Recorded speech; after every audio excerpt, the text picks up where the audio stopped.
Never seen a smile so big on my little old lady's face until I tell her I'm going fishing all weekend. Pack up all of my baby, I make plans for 7:45, and I swing around, pick up my date for the weekend. Some reason she seems to please when I'm leaving. There's something I'm missing when I'm gone fishing. When I'm gone fishing. When I'm gone fishing.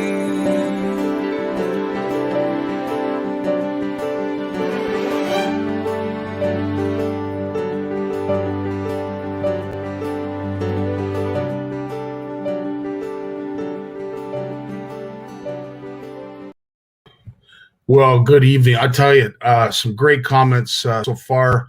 Scottzilla, Fernando, I love that. I've never actually been called that. I've been called many things, but never Scottzilla.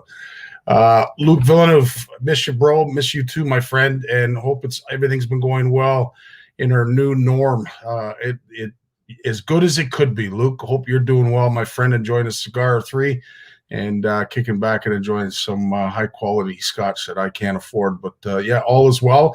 Victoria, happy Family Day. Happy Valentine's Day. A lot went on this past weekend, and nothing was more engaging than, of course, the Spring Fishing and Boat Show that was put on. Holy crap, what a bunch of content. Like, I don't know if you guys got the chance to watch it all. I know we didn't get a chance to share it all on our page, because there was just so much. But it started with our good buddy Jim and the boys talking about ice fishing. It's just incredible. Some of the tech talk that went on, and Gear Gab with Shimano and Abu Garcia and a whole bunch of other things. Anyway, you can go over to their page. It's all there. It's all, of course, recorded because it's on Facebook, so you can look at it at your leisure. But holy crap, great show that they put on. Incredible content, incredible presenters. The ladies were there talking to Muskie. As I said, it was awesome. Great show. So glad that we saw some familiar faces. Of course, Jim, Lawrence, and Jason will stop by to give us their recap about what was the first and hopefully, I don't want to say the last, but with all due respect, I'm hoping we can get to what is supposed to be the regular norm, which is a show where we can meet up. Because the one thing that we all miss, and you had it all in your histories and timelines because you were sharing it regularly on the weekend. This is our calling as a fishing community. We look forward to this. I know it's primarily designated in the Ontario area, so it's more of us Ontario anglers that are getting together. But needless, it's our frat or sorority party. Like, we look forward to this every year because we're able to, shake hands, rub shoulders, and share some great stories. So we miss that, but thanks to the Pilata family for putting on what they could. It was as good of a facsimile as you could possibly get to what a show should look like. But although it was virtual, there was just an incredible amount of content. So kudos to all, as I said, the Pilata family and the presenters. So as I mentioned, Jim, Lawrence, and Jay will stop by for their rendition and recap of how the show went.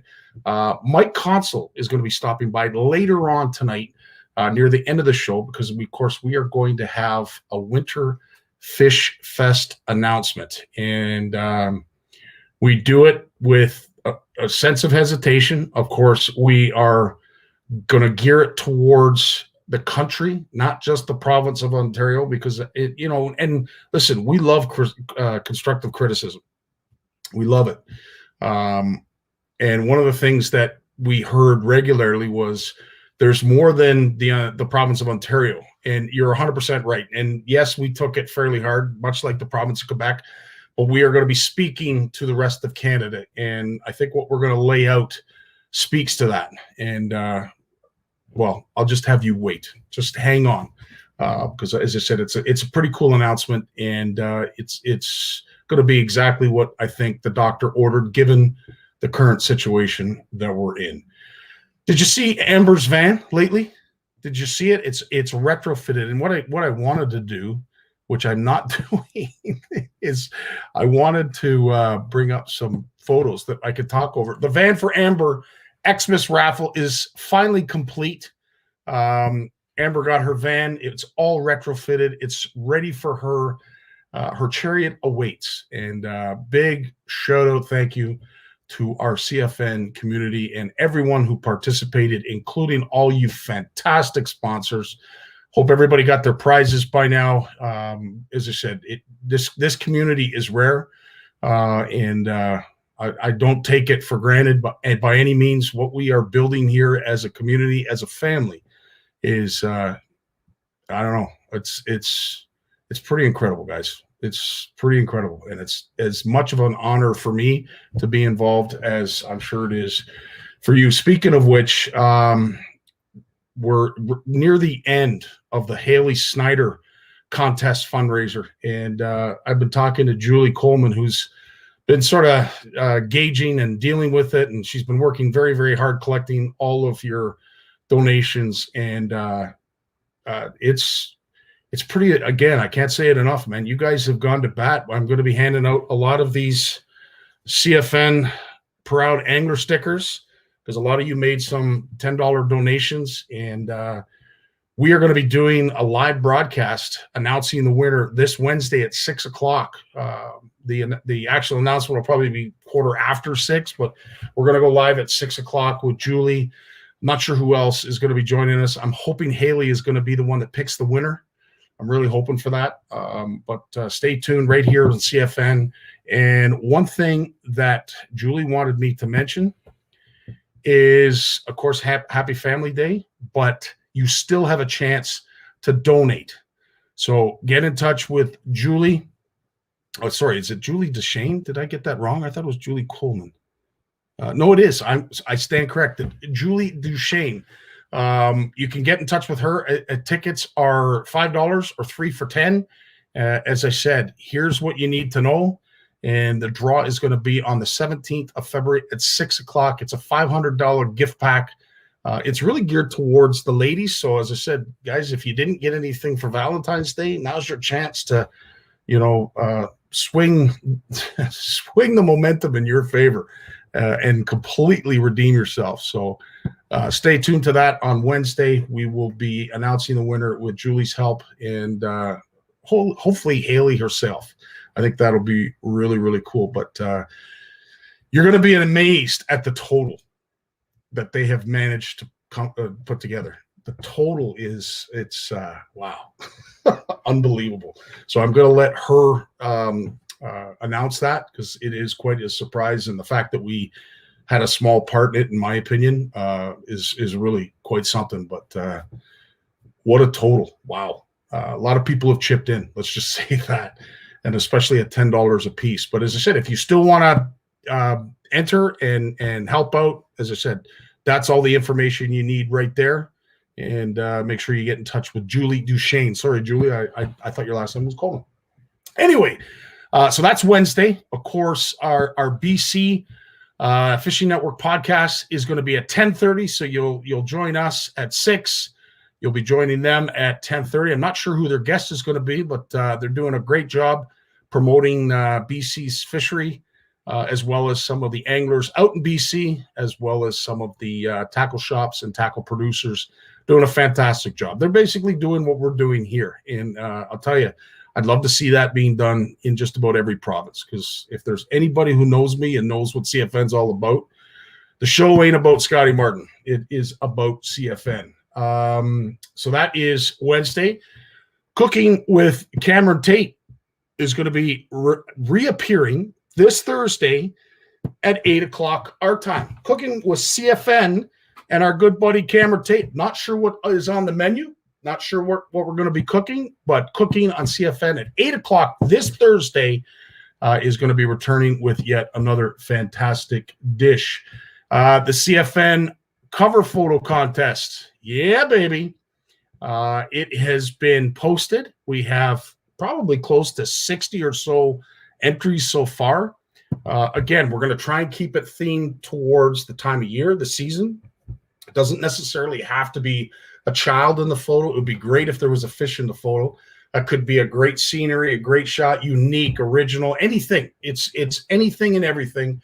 We loved the winner last month for the month of January. We posted that. That's our cover photo currently right now. So go and have a look at that.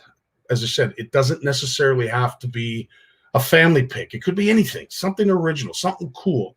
And the Legacy members did a fantastic job voting on our January winner, and I imagine we're going to do a fantastic job voting on our February winner. So make sure you're part of the short list. Get your entries in, put them in the comments. It's the pinned post right below, or actually probably right above the live broadcast. So make sure you go to that. And have I got anything else? Oh, of course, the CFN jersey. We are this close to making it available. I can't thank Richard Dunlop, Walter Huck, and our good buddy Dave Haldane out in BC. All three of these gents have been working very, very hard, and I think you'll be very impressed with what we've all managed to come up with. But as I said, we will be getting the mock-ups soon to be available for you. As I said, there's going to be a short sleeve version with a collar, a long sleeve version, and a long sleeve shirt version with a collar. So there'll be 4 versions for you to pick from. We'll get the pricing out to you as well. It's very reasonable, I think. We are going to be allowing some modifications to it, some customizing as well. So stay tuned to that, and we will be unveiling that real soon. I am done. I haven't seen any of the comments, but I'm sure they have all been great. Yeah, absolutely. Something to do with vets, helping veterans, lures for vets. And I'll tell you, this is a fantastic program that is going on. And I'm very, very proud to be a part of it. I can't say enough about it. I'm hoping a link can be put up, but I want to thank Clarence for sending this to me. He does some absolutely fantastic work, and it's basically he sells product, and the profits go towards taking veterans out on fishing trips. It's the coolest program, and it gets especially vets who deal with PTSD out on the water to enjoy a little bit of mental relaxation. I can't imagine what our vets are facing abroad in dealing with all kinds of different unrest that is happening all over the world. We seem to be at the forefront with the Americans and everybody else that is involved with NATO, but they come back from these horrid places with all kinds of ailments, one of which is PTSD, and Lures for Vets helps them with that by providing a chance to get out on the water, and as I said, a little bit of mental healing. So it is a very, very cool program and initiative. And as I said, Clarence, thanks so much for sending this out to me. Very, very cool to see all the groups that are involved as well.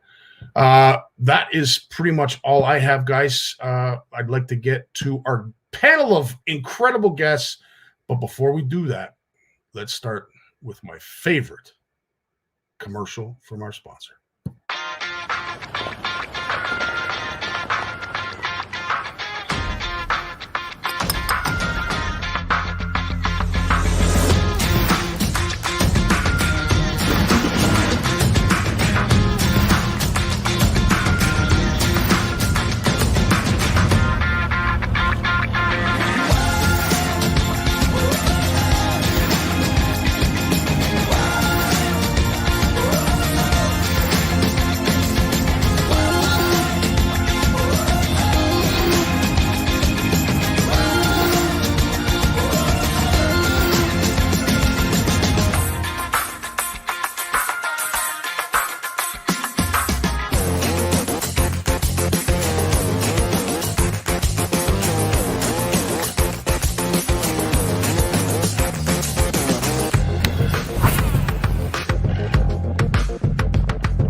Well, happy Monday, Jim McLaughlin.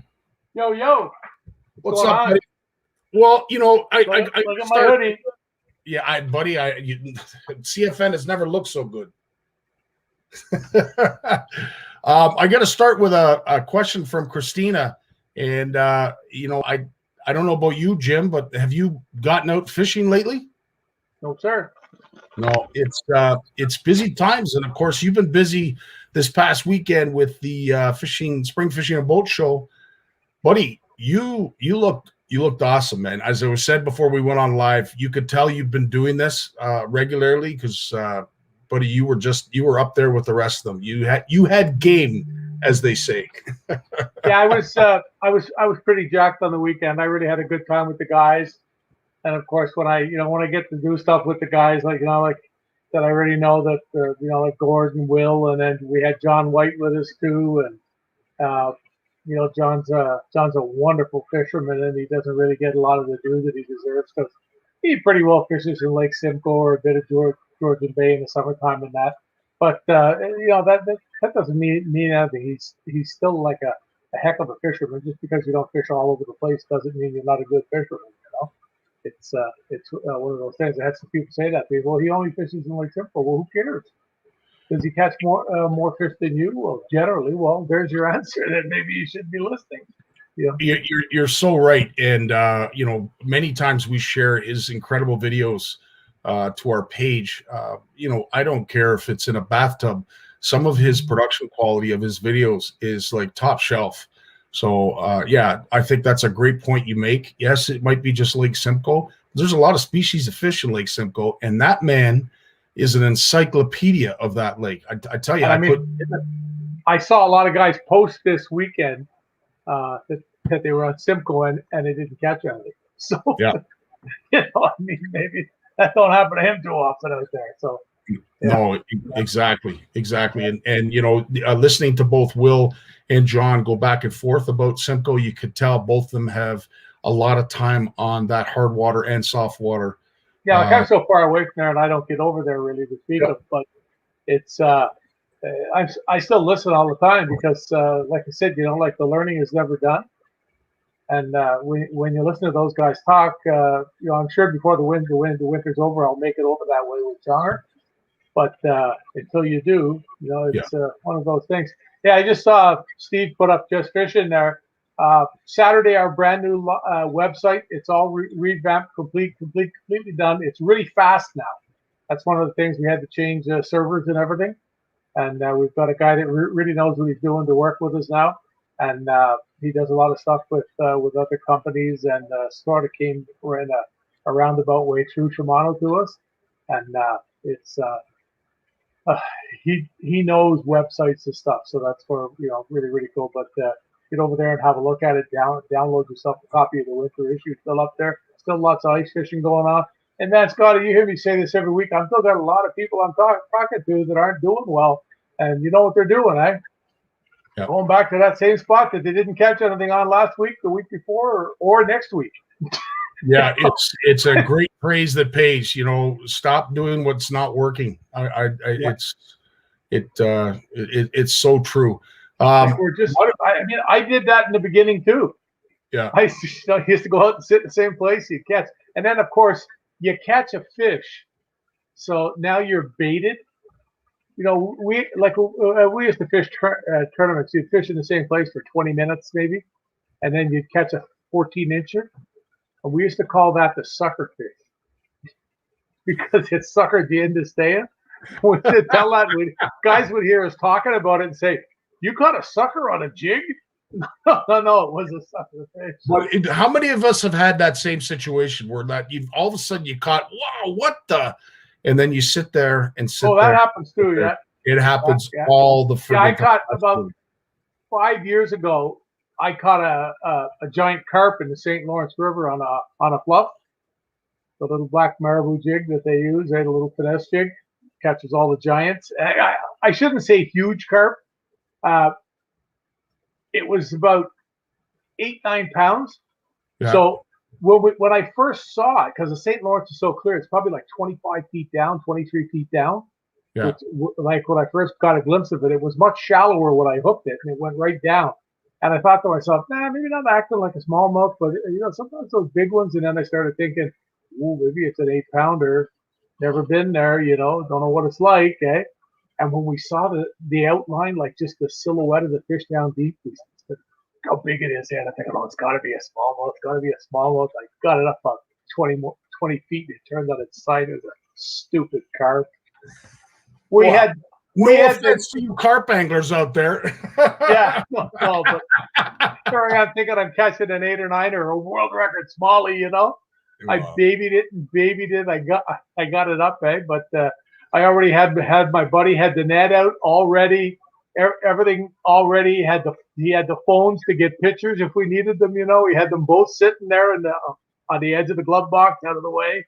Everything, and it's just that's one of those things.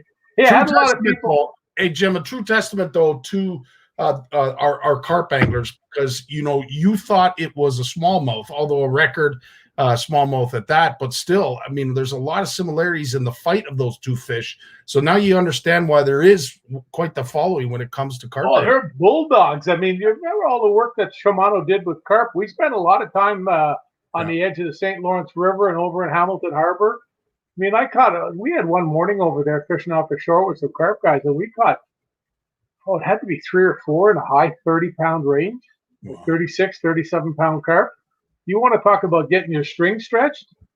Like, I mean, there's a couple of times there where you sort of take a half a step forward on the dock. We're fishing places, there ain't a smallmouth invented yet that'll do that. I had a couple of people ask me recently about the biggest largemouth I had ever caught. And now that I have my phone free, I've got all these old pictures. Oh, so that's my biggest Canadian largemouth. That's got to be at least 6 pounds, no? Oh, no. This fish is probably between 8 and 9. See, this is the same problem I have. See my arm in its mouth? Yeah. Okay. Now I do. Yeah. See, and look at the gut. That gut is huge. It's a monstrous fish. A lot of people talk to me about that. It was like this much shy of 26 inches long. An absolute pig of a fish. You catch a 5-pound largemouth, my fist does not go in its mouth. And I'm in up to my wrist bone in that one's mouth. Oh. So it's an it's a long time ago. I caught it on a buzzbait. Yeah. Well, they have their advantages, and a great reel to use is, of course, the new Vanford. Jeanette is saying that, did you guys see that the Vanford made 2020 #1 spinning reel? And it won best at Icast. There's never been a reel. Yeah, there's never been a spinning reel made that thing is absolutely incredible. We've got Stellas and things, but they get they're a high end reel. The price tag on them's up close to $1,000. I mean, you're paying for what you get. You're paying for the material, the technology that was invented in the reels. But man, that Vanford is sweet. Yeah, it's a special reel. I mean, you see guys are getting guys are ordering like to redo their spinning outfits. They're ordering like 6 and 8 of them. They're going into the stores. I had a guy call me from Quebec one day, and he said, "Do you know where I can find? I like to use 1,000 size reels. Do you know where I can phone today and just buy four with a credit card?" So there's $1,200-1,300 plus the tax. I mean, it's not even bad enough. It would be hard. It'd be hard to find product right now. Yeah. Well, all the supply lines got hurt coming from the Orient. Absolutely. They all got hurt, and they're just starting to recover now. You see big chunks of stuff come in. You'll see stores go on all the Facebook pages from Toronto, the major outlets. Yeah. And they'll post it. Yeah, they'll show a pile of reels that's the size of a Volkswagen, and that they're sitting on a counter and they've gotten them in, and all the stores will be showing those pictures because they're all getting this stuff in because a bunch got here. Now you're safe. Cliff Moores is out in BC. He's asking, where did you get that bass? Oh, that fish was caught in a little lake called Clayton Lake outside of Ottawa. Bingo. Many, many, many, many moons ago. Yes, Mark. That was what I was alluding to. Jim makes big fish look small. I get that because, as I But said, I've never caught a largemouth shaped like that here either. I've never caught one. it's true. Like, I mean, you see them sometimes, but not like that. Not No, it not was a huge gut like that. Yeah, it looked like it swallowed a medicine ball. It was absolutely packed, and when it jumped the first time, it spit up so much food in the water. You could see all the bits and pieces of fish in the water, and all the sunfish and things were coming around by snapping a biting at it, the way they do. All that stuff there would be easy pickings, but no. See that? Yeah. Rachel mentioned in the Ultegra, I fished with the older model last year. I had a couple of rods, had them rigged on Celuses. Not an expensive outfit, you don't. It doesn't break the bank. If you can afford to go fishing, you can have one. It's that type of thing. Yeah, absolutely. Why don't you show us what you've been busy with lately? I've seen you've been doing some tying as of late. Oh, the little guys I showed you? Yeah. They're pretty. So I started tying up some little crappy ones today. These are really, really small. There's not much to them. They're just 8 ounce, but they're not that big. And I was just playing with some colors. I started playing with a lot of thread for different colors. I don't know whether you can see that. I've got orange thread on that. It's sort of like olive and avocado with a metal flake head. But I've been having fun with that stuff. I get a bunch here. I'm trying to get ahead. I've got like 7 or 8 orders now that would probably keep me going till April. Wow. Then I have to do all the stores in Toronto. Incredible. Well, it sounds good thing we have a pandemic going. Right. No kidding.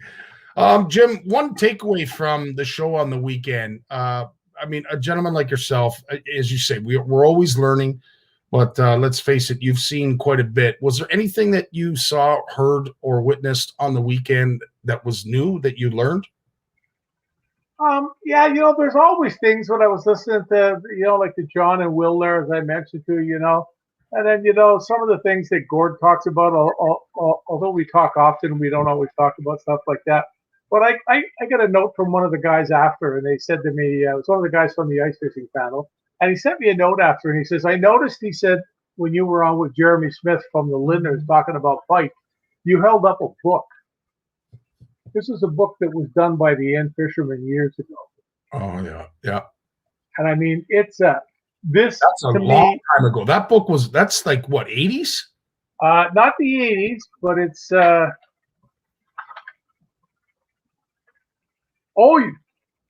you're right.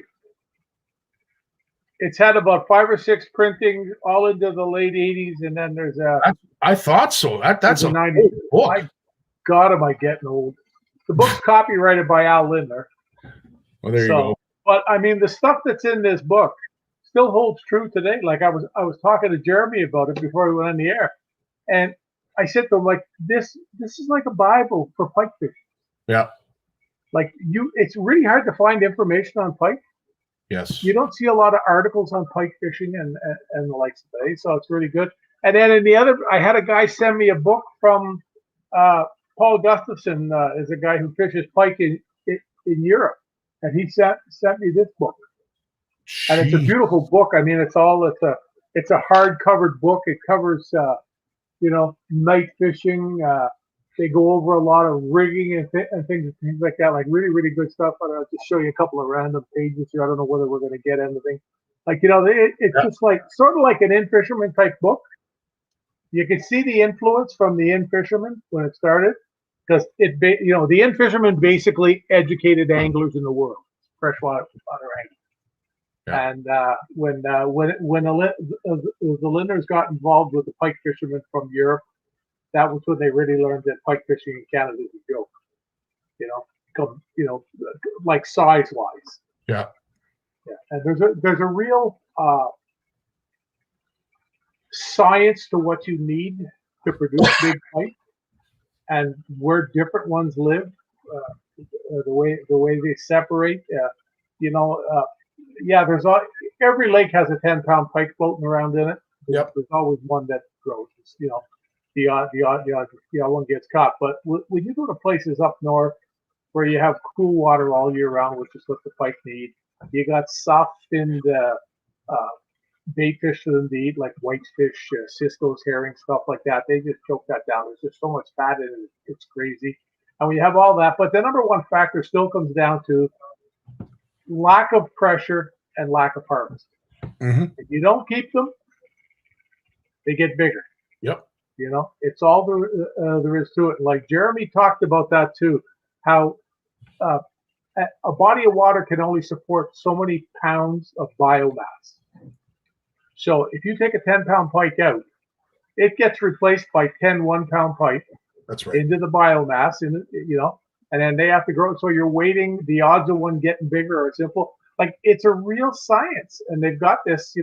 I mean, what was the old saying about science? Even when you don't agree with it, it's true. Yeah. Like, and it really is. It really is. It's what it is. But couple questions here, Jim. How long have you been tying jigs? Oh, man, back when I used to work, when I was in my early 20s as a bouncer in bars in Ottawa. Wow. A long, long time ago. I wasn't expecting that far back. Holy no, crap. Oh yeah, because we'd work at the bars at night, and we'd go to all the back trolling I told you about. I was probably the only guy that was a bouncer in a biker bar and went trolling with splash guards in the morning. Yeah. We'd come out of work, and a lot of the guys would go drink. We'd go drink the odd time too, but if it looked like the weather was going to be decent, Terry and I shared a place together. Right? We'd go home early, and at sunlight, we were on the water, man, back trolling for walleyes with the splash guards. The Lindy rigs, the whole deal in the Ottawa River. That's like, you often said you knew me as a walleye fisher when I started. And if you knew the number of 8 to 12-pound walleyes that we hawked out of that river every year, back then it was absolutely amazing. But you had to be careful, because if you had to work, I sometimes would have a hard time holding the bobbin to tie thread. My left hand would be sore. All right. Okay.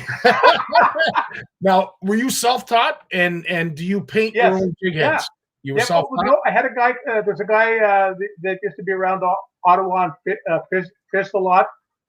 He used to make jigs. His name was John Dumichel. His nickname was Dookie, and a heck of a fisherman. He was around Ottawa bass, which eventually became Renegade after about 30 years or something. But we lost John quite a few years ago, and he gave me a few pointers at it when I was doing it. And it just became something that I used to like to do. That's awesome. Getting back to the pike, I've caught largemouth bass at night. I've caught lots of walleye at night. I've never caught a muskie, but I hear they're quite possible. Well, muskies at night can be very active. Yeah. Yeah. But pike, I can't honestly say I've ever caught a pike at night. At night, have you, Jim? Yeah, I know I've caught smaller ones, because we used to fish at night a lot. Fish that would be low single digits, maybe up to 5 pounds or something. But I think what these guys are talking about was, I watched a clip of a show out of Europe once, and they show all these canals in Holland and places like that they fish for a lot of these pike in them. It's really neat, because this is when these big fish sometimes will go into these canals and just go in looking for a snack. Because this guy's sitting on the bank there, catching perch all day, and they catch all kinds of coarse fish, like ruds, I think they're called, some of them, and other things. They're just like small carp type things, And these pike come in there looking for those at night. And I know a lot of them are caught with dead bait rigs at night in these canals. So it's pretty cool. Bill is asking a really cool question, and the answer is no, Bill. But Jim, I have a request, Bill, to raise some money for Hooked on a Cure at the CFN Retreat. Took a swath of his hair, and he was hoping that you'd be able to tie him a jig. And just because of COVID, I haven't managed to. Did he wash it before he cut it? Yes, I made sure the dog licked it thoroughly. Dog's in the corner upside down. That's right. So I have a lock of hair, and Bill, no, you're right. I could do that. Yeah, that'd be awesome. That'd be awesome if you could. Yeah, no, me neither, Laura. Yeah, Laura's in the Peterborough area, in the Cortez area. I have never caught a pike at night. The Canadian record for pike, Jim. Any idea offhand what the biggest pike is? Around 40 pounds or 36, 38.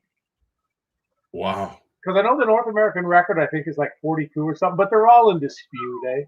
Because when a lot of these records were established, there was just really no bona fide real proof about it, Yeah. But we don't have to worry about having a world record here. I'll put it that way. Ain't even worth discussing. But we were talking about that earlier about having science be right. When you go up north, that's the reason why you see a lot. And I'm talking about up north. I'm not talking going to Timmins or Sudbury or something. I'm talking up north. You get up to these places. When we went to Great Bear Lake, I said to one of the guides there, I said, "Hey, is there somewhere we can fish for pike?" And he says, "Yeah, but we'd have to fly about 300 miles south. There's none here. Like, you're out of where pike like to be." Yeah. It's that kind of a thing. But he said, "I can bring you to places where you could catch 10 to 18 pounders all day." Yeah. At the right time of the year. And this is it. When these fish come in to spawn, they are very, very easy to target. It's very, very easy to target. Christina's asking a question, and I think she also asked Jason. I will ask you. Christina is asking, would you give me your feedback? I am looking to buy a Garmin ice bundle, ice transducer, battery bag for my Garmin Striker summer unit, which is compatible. This will save me money instead of buying a separate unit for winter. Do you think winter conditions will affect my screen? I couldn't begin to answer that. No, I'd have to. I'm in the same boat you are. Begin to answer. I wouldn't think it would, because what happens if you're using the unit in December to fish the smallmouths, or walleyes or muskies in the St. Lawrence River, and you're in a snowstorm and it's 35 degrees, and trolling guys do it and their equipment works, but I don't know about being out when it's minus 25 or something like that. Yeah, I would think it's okay. Ooh, I know this. I know you. I know your answer on this. Will we see you at the CFN retreat in 2021? Well, I don't. Maybe we won't see anybody if you don't stay home. No. Oh, I know Jim. Jim has said to me that he would do his darndest to try and get up there, but it is a long way to go. It's a long way to go for a day or two, but we'll. I'm always trying. And if it was going to happen, this would probably be a good year for it to happen, because I think a lot of the things that normally we would be doing may not be happening. Yeah. So it sort of frees up a little bit of time now. So absolutely. You never know. What you got planned for the rest of the week? I was going to go to Toronto. I have a bunch of things I have to do. I saved them up, and I try to go once a month or something just to avoid the travel and be in there. And I'm going to go Saturday morning. I got a whole bunch of things to do, but Wednesday I got to go in to do a couple of things towards Ottawa, and then Thursday I'm got a doctor's appointment Thursday to rehab for my knee still. Okay. I got back in the gym this morning, and I was pleased. I was very, very pleased at the gym, the way my body responded. You sore? My knee is definitely a lot better. You sore? Better. Are you sore right now? Yeah. Are you sore right now, Jim? No, not at all. Good. Fantastic. That's great news. Not at all. I might be a little bit tomorrow morning, but I didn't do anything stupid. Right. I spent an hour and 15 minutes while Tammy skated. I didn't pull it. It was really funny. I walked in the gym this morning. There's a bunch of guys there, whatever. And there's a girl there, and she's wearing what to me is my favorite T-shirt ever. And she's a really nice girl. She's as good looking as they come. She's just a social butterfly, and she's incredibly strong. Like, I was watching her squat. I think she had about just over 300. Wow. So for a young girl, it's probably 23 years old, probably weighs 135 on the outside edge. Easy. And if she wasn't going to the gym, hadn't been a gym person, she would probably weigh 105. So you can imagine how small she is. There's a good bit of muscle on her body, but she's thick. She's not cut up or anything like that. She's just thick. Like there's no big veins sticking. Like she's not walking around like this. You know what I mean? She isn't like that. And she's wearing a T-shirt that says, "Lifting steel doesn't make you fat. Eating chocolate cake, or doesn't make you big. Eating chocolate cake does." And I just thought to myself, yeah, amen. That's a mic drop. It's sort of like I read it and I stood there looking at her, and she said, "What?" I said, "I'm hungry." She burst out laughing, and she took the shirt and she knew where I was going. Oh, that's so funny. It's so true. Yeah, no, great girl. Right on, buddy. Well, listen, thanks for doing this. I know you've been busy on the weekend with the Spring Fishing and Boat Show, but that was awesome seeing that go on like that. Amen. And it keeps it in everybody's mind because hopefully it's back next year. Yeah. And I mean, it's just. And that's what I said. No offense, but when it comes to the virtual part of it, as I said, this is our calling. It's all about talking to our fans, our supporters, our community, and nothing does a better job than actually being there. But I have to hats off to the Pilata family for pulling it off. Yeah, Andy's like that. He's always got ideas. Yeah. He'll try anything, and when he starts calling you bro, he's going to ask you to do something. Okay, well, on that note, bro. Okay, yeah, bro. No kidding. Buddy, we'll see you next Monday. Thanks so much for doing this, and stay safe this week, buddy. We'll do all the time. You got you guys too. Right on. Yep. We'll be bringing Lawrence in momentarily. Here's a message from our sponsor. When it comes to Canadian food, we've got your back with flavors like lemon pepper, beer batter, campfire barbecue, lemon pepper dill, garlic butter and chives, and crispy Cajun. We've got a mix for every meal. Whether you're serving East Coast shrimp, West Coast salmon, succulent walleye, chicken wings, or veggies, we've got you covered. Coat your food in outdoor flavors. Available online or at these fine retailers. There he is, Lawrence Gunther. How you doing? I'm doing fantastic. And just one quick second here. I'm hopefully getting this name right. Tobias. Tobias. You're looking for some CFN stuff. He's out in Europe, I believe. Anyway, get in touch with me on Messenger, and we'll see what we can do. Sorry, Lawrence. I just wanted to get to that question. So you sat back like the rest of us and watched what was the first, and I say this with all due respect, hopefully the last virtual show, because I'd love to see us back together as a community next year, and hopefully we'll get this figured out.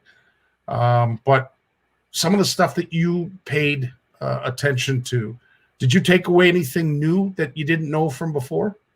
Well, and there was some new speakers, right? I mean, because they had more time slots, so they got to expand the speaker list a little bit, and you got some new people that you normally wouldn't have on there.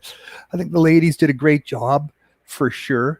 Yes. They really stepped up and showed that they can do just as good or better than the guys can on a lot of topics, from Muskie on down, everything. Well, I'm so glad you brought that up because, let's face it, Muskie is not the easiest of species to target, for one. You got to have a little bit of coin and a lot of patience and some good muscle structure because, you're casting, as Jim would say, you're casting dumbbells at these fish and retrieving them on telephone poles. So you got to weather that and be able to deal with it physically. So it's not only a mental game, but a physical game. But the ladies did a phenomenal job talking about it and describing it from a female point of view that, I'll be honest with you, was absent. It was like listening to a bunch of guys talk about it, really. There was, although it had a female element, we're all anglers, and you could certainly see that in their presentation.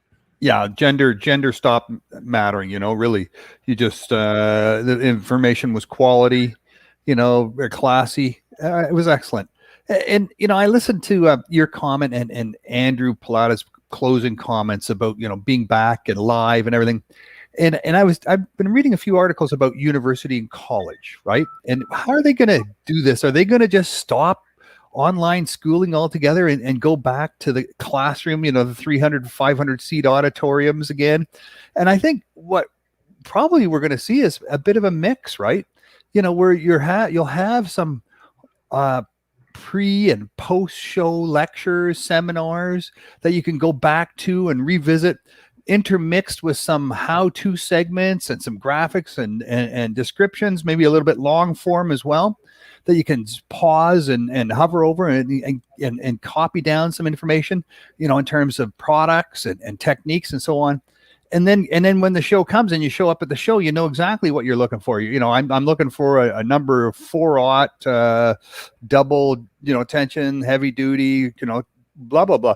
And I think we're going to have a mix. I don't think it's one or the other. I think these type of virtual presentations are going to be around, and they're going to become more.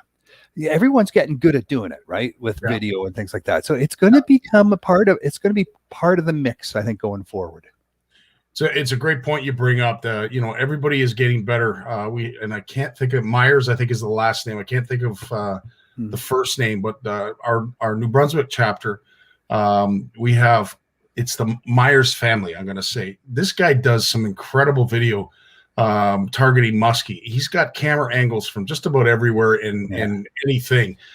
So you're right. The average angler is starting to arm himself with quite the arsenal when it comes to camera gear, mic gear, and everything else. And we're getting some pretty cool content coming out of just about everywhere and everyone. 5 years ago, people were learning how to make videos with their phones and then going home and having not a clue on how to put it together, right? How to edit this stuff. And then going online and saying, oh, I have $400 for an Adobe edit suite. Oh my God, never mind. And they, forgot about it. But the editing software is getting cheaper and cheaper as well, right? So, I mean, look at the explosion of podcasts and the explosion of YouTube and everything else, right? I mean, the graphics and the tools to do the graphics and the audio and the editing and all that, and put out some quality products. I mean, it doesn't have to be, Super Bowl commercial quality, but it just can't, it doesn't have to suck either, right? It's, you can have some production values. And that's a great point. I think everybody, when I was doing the Walleye Wednesdays, they were amazed because they said, oh, you do some great cam work. And when I would show up and I'd have my phone on a selfie stick or something like that, they were like in shock. What, you're going to tape everything with your phone? Well, keep in mind, the quality that comes out of these phones lately is remarkable. And I watched the Samsung commercial this afternoon, and it's shooting in 8K. Like, are you kidding me? 8K? What is 8K? It's 4 times more than 4K, or it's 2 times more. I don't even know. 8 times more than 4K, maybe that's what it is. I'm not sure. But even drones, like, people love drones, and if you don't bring a drone with you, but even on a boat, like they're doing this in Florida a lot, because you can't bring tarpon into the boat anymore for the grip and grin kind of shots. So they're just putting up a big pole with a GoPro on the top of it, or bringing a drone, or doing both. And they're getting these great live action shots with the full sort of 360. You see everyone on the boat, you see the fish jumping, you see the look on the angler's face, the rod bent over, everyone in sort of freeze frame movement. Those are priceless photographs, right? I mean, that's way better than a grip and grin shot anytime. And it's not hard to do. You could just stick a GoPro up on a pole, 10 feet above in a rod holder, and you have a remote, trigger to go, and it just starts taking images, right? Every second, and it just takes taking it still every second. So I think this type of thing is going to become more and more pervasive. And then what's the show for? Why do we go to the show?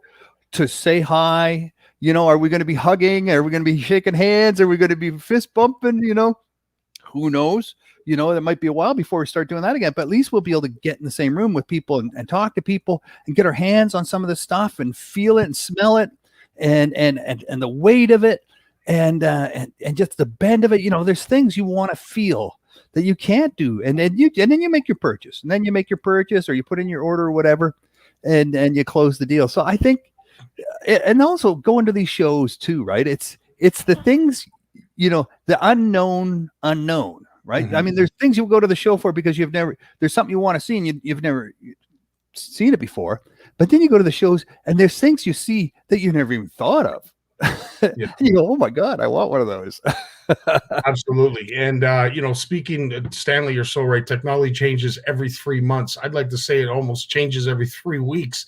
But video and photography gets easier and easier for the average person. You don't have to spend an awful lot of money to make a half decent production. And, you know, unfortunately, you definitely do see the difference when you go to those high end production companies. You're absolutely right. But CFN's platform is and will always be, you know, an attainable level. So, you know, no offense to other shows out there that are doing some fantastic work. The CFN Fish Off really speaks to what we are as a community and what we are as a platform. And I'll tell you, there's some great contributors that hand us over some video links from YouTube and what have you. But, you know, the envision of CFN has been, and I will say this here, will always continue to be a platform through which the average angler can promote themselves. So don't hesitate to send in YouTube links to me personally or any of the legacy members. We want to share your content. And I'll tell you, with drones becoming inexpensive or at least cheaper than what they were and easier to fly, there's some great content that is waiting to be put together. And I'll tell you, I know a platform that would love to share it. So keep that in mind. Your feel the bite segment, interesting, talking about sharks. And, you know, it is dramatized on Discovery Channel each and every year when it's Shark Week. You have these breaching great whites that are jumping out at styrofoam seal imitations and what have you. Yeah. But the reality is, if you're fishing for sharks, something that you're going to talk about tonight is they are inquisitive feeders. They are very curious about what it is that they're putting in their mouth. They're not these savages that everybody thinks they are. Mm-hmm. They will nibble, taste, and then eventually take something in if they feel they want it. Tell us a little bit about what it is you're going to talk about tonight. Well, it's exactly that, the feel of the bite, right? And I've caught many different types of sharks over the years, and there's a lot of opportunity on the east coast of Canada to experience that. You know, I was reminded that I had just put in a podcast, an Outdoors with Lawrence Gunther, some audio of me going out with Blue Shark Charters and Art Geaton, and he does a whole tracking and tracing system with blue sharks. So you help them, you catch them, he measures them, photographs them, tags them, and we let them go. And you know, we spent a day out there doing that, and we were chumming, and I had some lines down. And some birds came, some typical seabirds came and landed on the water and just were drifting around, you know. And then you see the shark fins coming in, you know, and the shark's heading for the bird. I said, oh, that bird's in trouble. And he goes, oh, no, they don't bother with the birds. And then they just go over to the birds and just say, well, is there something underneath you? Are you hiding something? And they just bump the bird a little bit with their nose. And, you know, the bird flaps its wings a couple times, doesn't even leave the water. And then, you know, no fuss, no muss. And you think, well, you know, you think the sharks would just be chomping down on those birds, but no. And, you know, I was talking to a scientist about this on the East Coast, and how many times were people getting bit in the last few years along the Carolinas and then up into Maine? There was one young lady killed by a great white last year, first time in quite a while. And they say it's probably the fact that there's a lot of juvenile great whites because the pressure's been taken off them, you know, in terms of killing for their fins. And they're really coming back, the numbers. So there's a lot of young sharks, and you know, great whites start off eating fish and then they move to mammals. I mean, at some point there's just not enough energy in a fish to sustain a great white shark. So they have to move to red-blooded seals and things like that. So but what is a seal? No one's given them a book. They don't swim around with their mothers and teach them these things.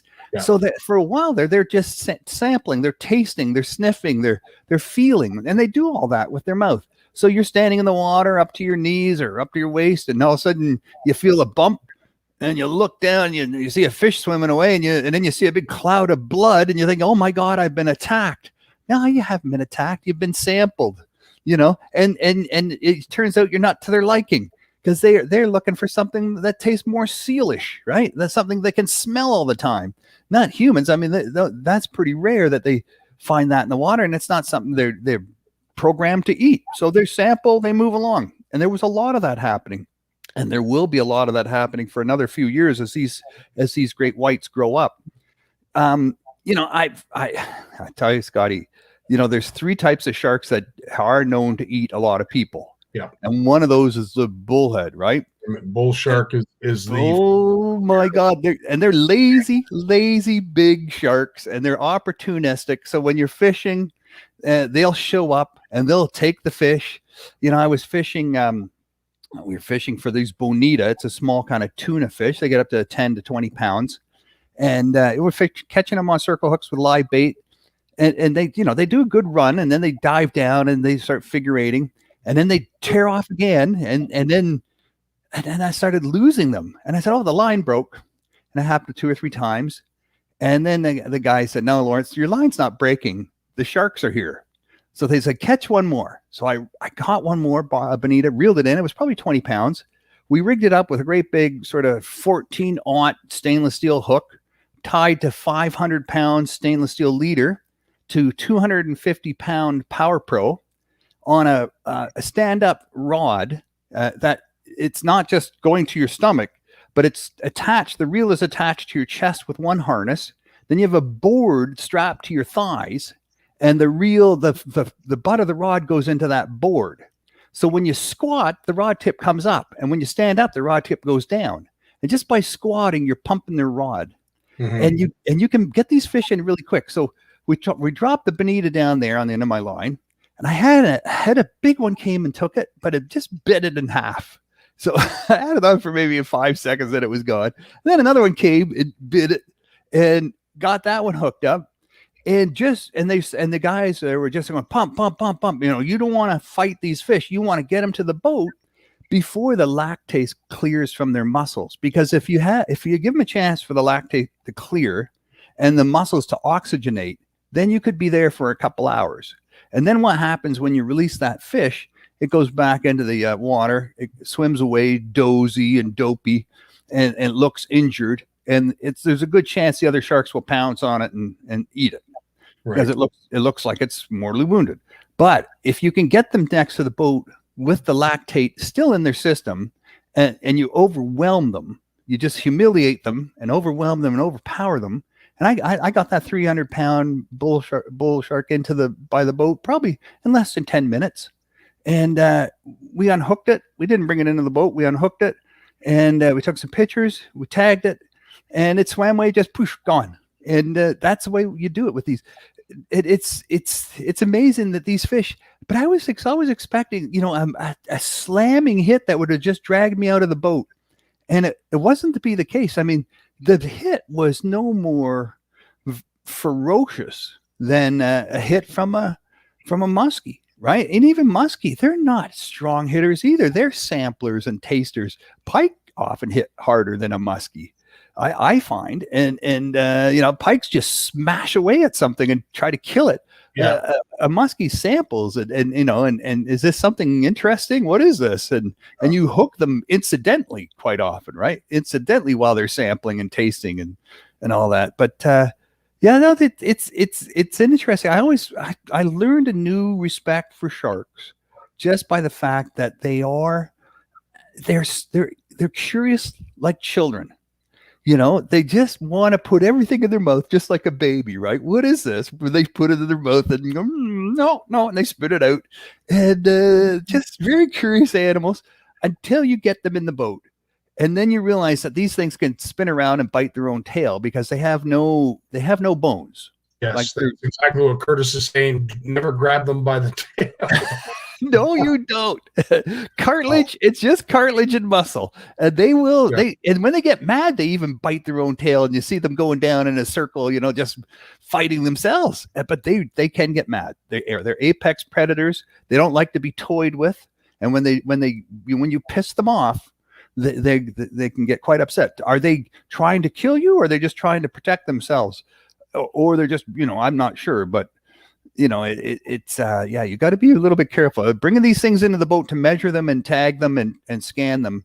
That's the guys, Art Geaton and his crew, they've all got a bunch of scars on their legs and their hands and their arms from doing this, man. It's, just crazy.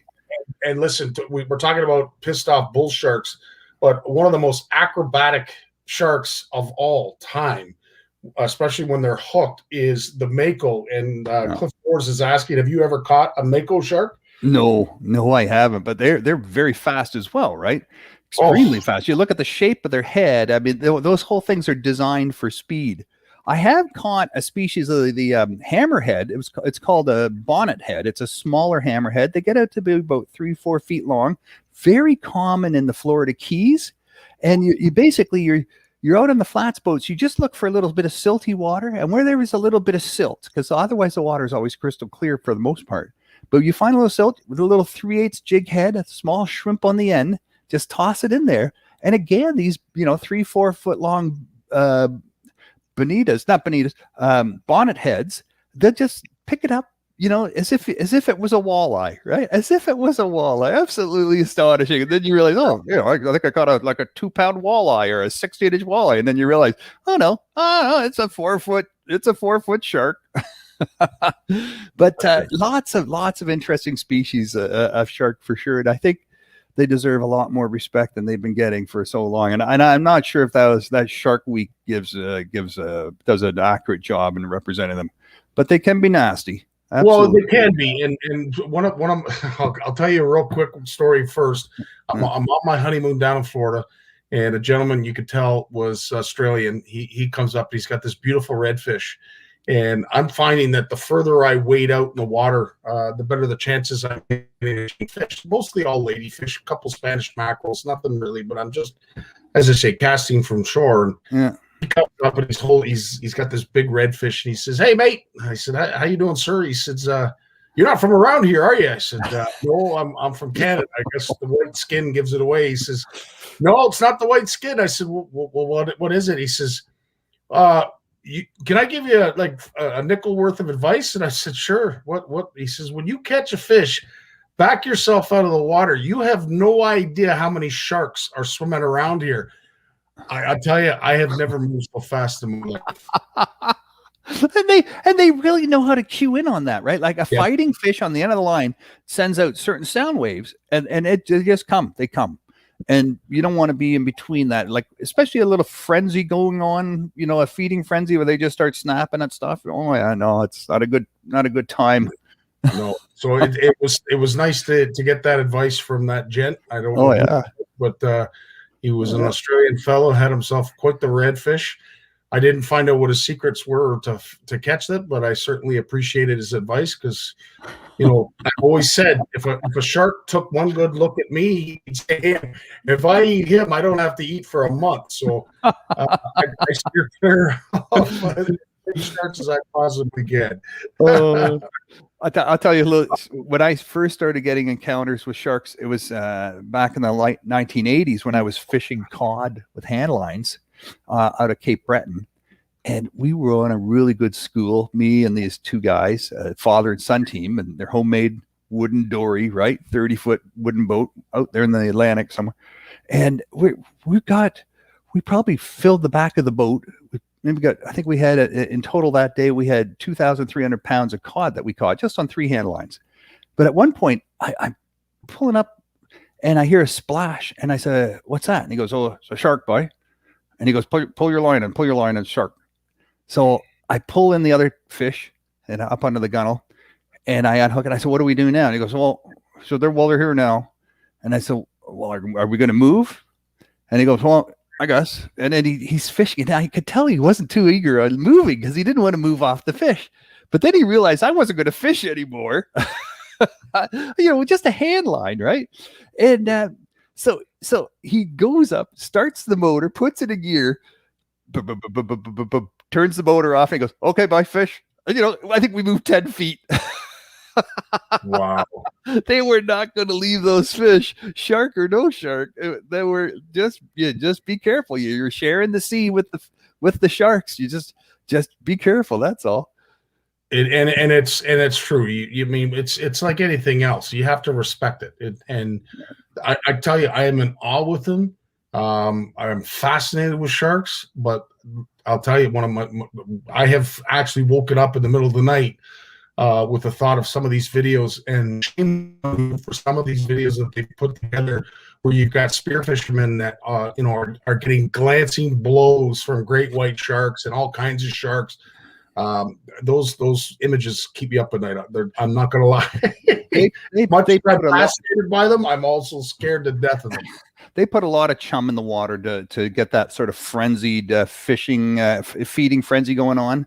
Yeah. When they film that stuff, they chum the water pretty seriously to just get a lot of blood sent into the water and to get without food. And then they just start running around looking. I smell all the blood, but where's the food? Where's the food? And that's why they're moving so quick, right? They're trying to find it before it's gone, before their neighbors eat it all. So it's a little deceptive for sure. Absolutely. And then you come up to Canada, and the oldest sharks in the world are these Greenland sharks that can get up to, they think they can go up to years old. These things are 500, man, 500. And these guys swim down the St. Lawrence in the spring to spawn. You find them in 10, 12 feet of water swimming along the shore, or they go out by Greenland and they're down 1,500 feet at the bottom. But if you ever see those videos of people climbing out of their boats and getting onto the back of a shark, it's always a Greenland shark. And they're pretty, they get up to 17 feet, but they're not considered aggressive. When you got a cold-blooded fish like that, a fish that's used to living in the Arctic in very cold temperatures, it's not moving fast, right? It's not meant to move fast. It didn't get to be 500 years old by running around like a chicken with his head cut off. It takes its time. Absolutely. Sean, great question. What sharks can go in fresh water? Lawrence, I'll let you answer that. The bull sharks can. They can swim up rivers. Yeah, they are probably the most susceptible, and it all has to do with their liver and the ability to change what's required when it comes to the salinity in water. So it's all chemical, but their livers are able to allow a fish to adjust, or that fish particular to adjust in brackish and fresh water. That's why they are by far the most dangerous sharks out there to humans, because they can pretty much get us anywhere. And of course, you see all these fables and these fictional posts about the first bull shark to enter the Great Lakes. But what are your thoughts? You ever see that ever happening, Lawrence? Well, they're not going to get through the locks, right? And bull sharks don't come up. They're really a warm Caribbean kind of warm water fish. They're lazy. They don't have the metabolism to deal with cold temperatures. So we're not going to see them unless the ocean really seriously changes. I don't think we're going to see bull sharks up in Canada. And as far as the great whites go, we've always had great whites. They just stopped coming around for like 30, 40, 50 years because we put a call on the seals, because commercial fishermen said the seals are eating the cod. We got to kill the seals. And they were paid, I think, $5 or $8 a head to kill the seals. And they laid a pretty good beating on the seals, drove the population almost down to pretty low. So when there's no food for the great whites, they're not coming. But now we stopped that like 10, 15 years ago. We took the bounty off the seals. The seals population is back. Some people say, we've got 8-9 million seals off the east coast of Canada now, gray seals. And the sharks have picked up on that. So, the great white sharks are coming back. It's, the table's been set. Time to head home. Absolutely. Gordy Reed, there is no shame in admitting that. He says, sometimes I feel creeped up swimming in Lake Huron when you don't know what's below you. Your imagination is a terrible thing. Gordy, true story. I'm telling you, when I was a kid, and I watched Jaws for the first time, I wouldn't go in the deep end of my pool at night. Oh my God. Scotty, I was swimming I took my family camping to Maine in summer 2019. And I had no idea that they were spotting all these great whites off the shore there. And that's the summer that young lady was killed by the great white. Wasn't there 11 shark attacks that summer in Maine? Oh my God. And we were swimming way out we were body surfing, right? These waves, like you can walk out hundreds of yards and you're only up to your waist or your chest in water. And you get in these nice waves and we're running them in on these surfboards, just, belly boards. And we do that. We did that for 3 days. And then I found out after, like 2 weeks after we got home, that the shark spotting out there, the great white shark, was just phenomenal. They're doing cruises to spot, you can go on a cruise boat, guaranteed you'll see a great white, guaranteed. Otherwise they give you your money back. Well, Lawrence, I am convinced you have 9 lives. I'm hoping so. I'm not sure how many you've spent so far, but that story where your buddies left you out on the ice and now swimming with the sharks, I'm convinced you had 9 lives. I don't know how many you got left. Yeah, maybe 7 now. What's upcoming for you this week, my friend? Oh, just, we got to put a couple podcasts together, get the Bluefish news together, work out on an updating the YouTube site, our YouTube page. More presentations. I'm the chair of the Great Lakes Fish Health Network, so we're meeting tomorrow, and we got some great people on that. And we're taking another step towards more formalizing our angler advisory committee. We've had the pleasure of fantastic angler champions from across Canada who have made it their passion and mission to look after, shepherd, steward, protect, conserve, and make sure there's access to fisheries in their areas. And we've had a lot of good luck with talking to those people and getting good advice. So now we're putting together a committee so that when there's issues, federal issues, national issues, or just a regional issue, and people are looking for some advice, this group of these champions can advise and provide support, moral support, and all of that. So it's we're very pleased. We do this with scientists as well, and to have this angler committee. And we've got a great honorary chair. I won't say the name of our honorary chair of the Anglers Advisory Committee, but we're very pleased to have brought him on board. And so you'll see an announcement on that soon. Right on, buddy. Well, listen, thanks for doing this as you do each and every Monday. Our community truly looks forward to what you bring, and we look forward to seeing you again next Monday, my friend. Well, I appreciate coming on. Thanks for having me, you guys. No problem. You take care of yourself. And before we bring in Jay, here is a word from his sponsor. Want to know the difference between power bait and other soft plastics? Ask the fish. Berkeley scientists have thousands of flavors tested on thousands of fish. Natural, man-made. Every bait that's ever hit the water. No matter the shape, size, or color, power bait is the only one that is scientifically proven. Fish bite and will not let go. I just muted your mic, Jay, just while that was on. I'm good. How you doing, my friend? I'm doing good. Right on, buddy. Listen, we, on behalf of all of us in the CFN Fish Off community, we really appreciated your shoreline discussion, and I certainly learned a few things during that presentation. But you've been busy this past. How many presentations did you have? I had two seminars.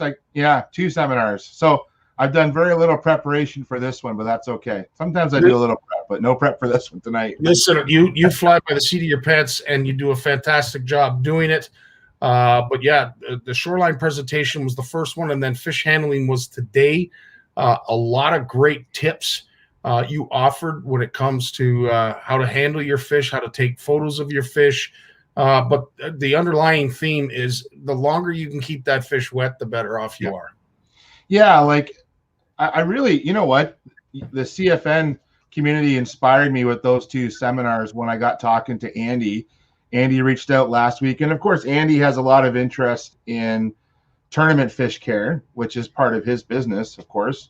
And I've done a lot of great work with Andy in tournament fish care over the years, and other organizations. But, I really wanted to touch base on fish care altogether because, Scotty, we've had some great conversations in this forum, and I know we'll have more about what we can do to better take care of our catch. And it's not just bass fishing, it's fishing year round, ice fishing included, right? So I really wanted to try and include that. And the shore fishing one was a unique one because Andy and I talked about topics. And hey, man, like I fish for everything year round. And Andy was really keen on, what could I do that's different? And I said, look, you have so many great speakers talking about muskie fishing, pike fishing, bass fishing, walleye fishing. And a lot of those guys talking are good friends of mine too. And actually, I spent most of my weekend, if I wasn't fishing, I was watching seminars.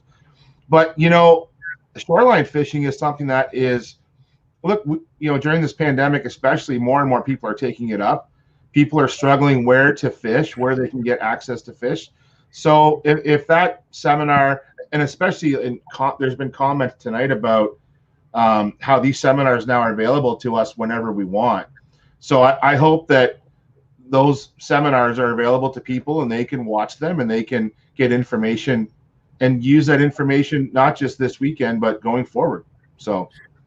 Absolutely. And as Bill said, it was great the interactive aspect of the audience and the fact that Victoria was coming on with questions and you were taking questions. And as I said, a lot of similarities basically on what we do here and what they did for the Spring Fishing and Boat Show. And I was pleased to see it because it's a format that truly works.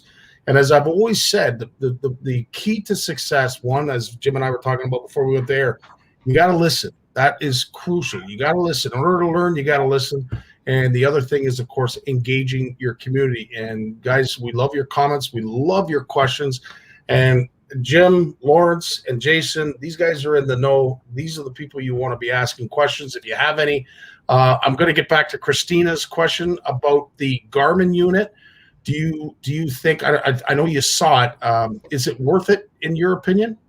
I think so. I actually, a good friend of mine, Brett Funston, who I ice fish with quite a bit this year.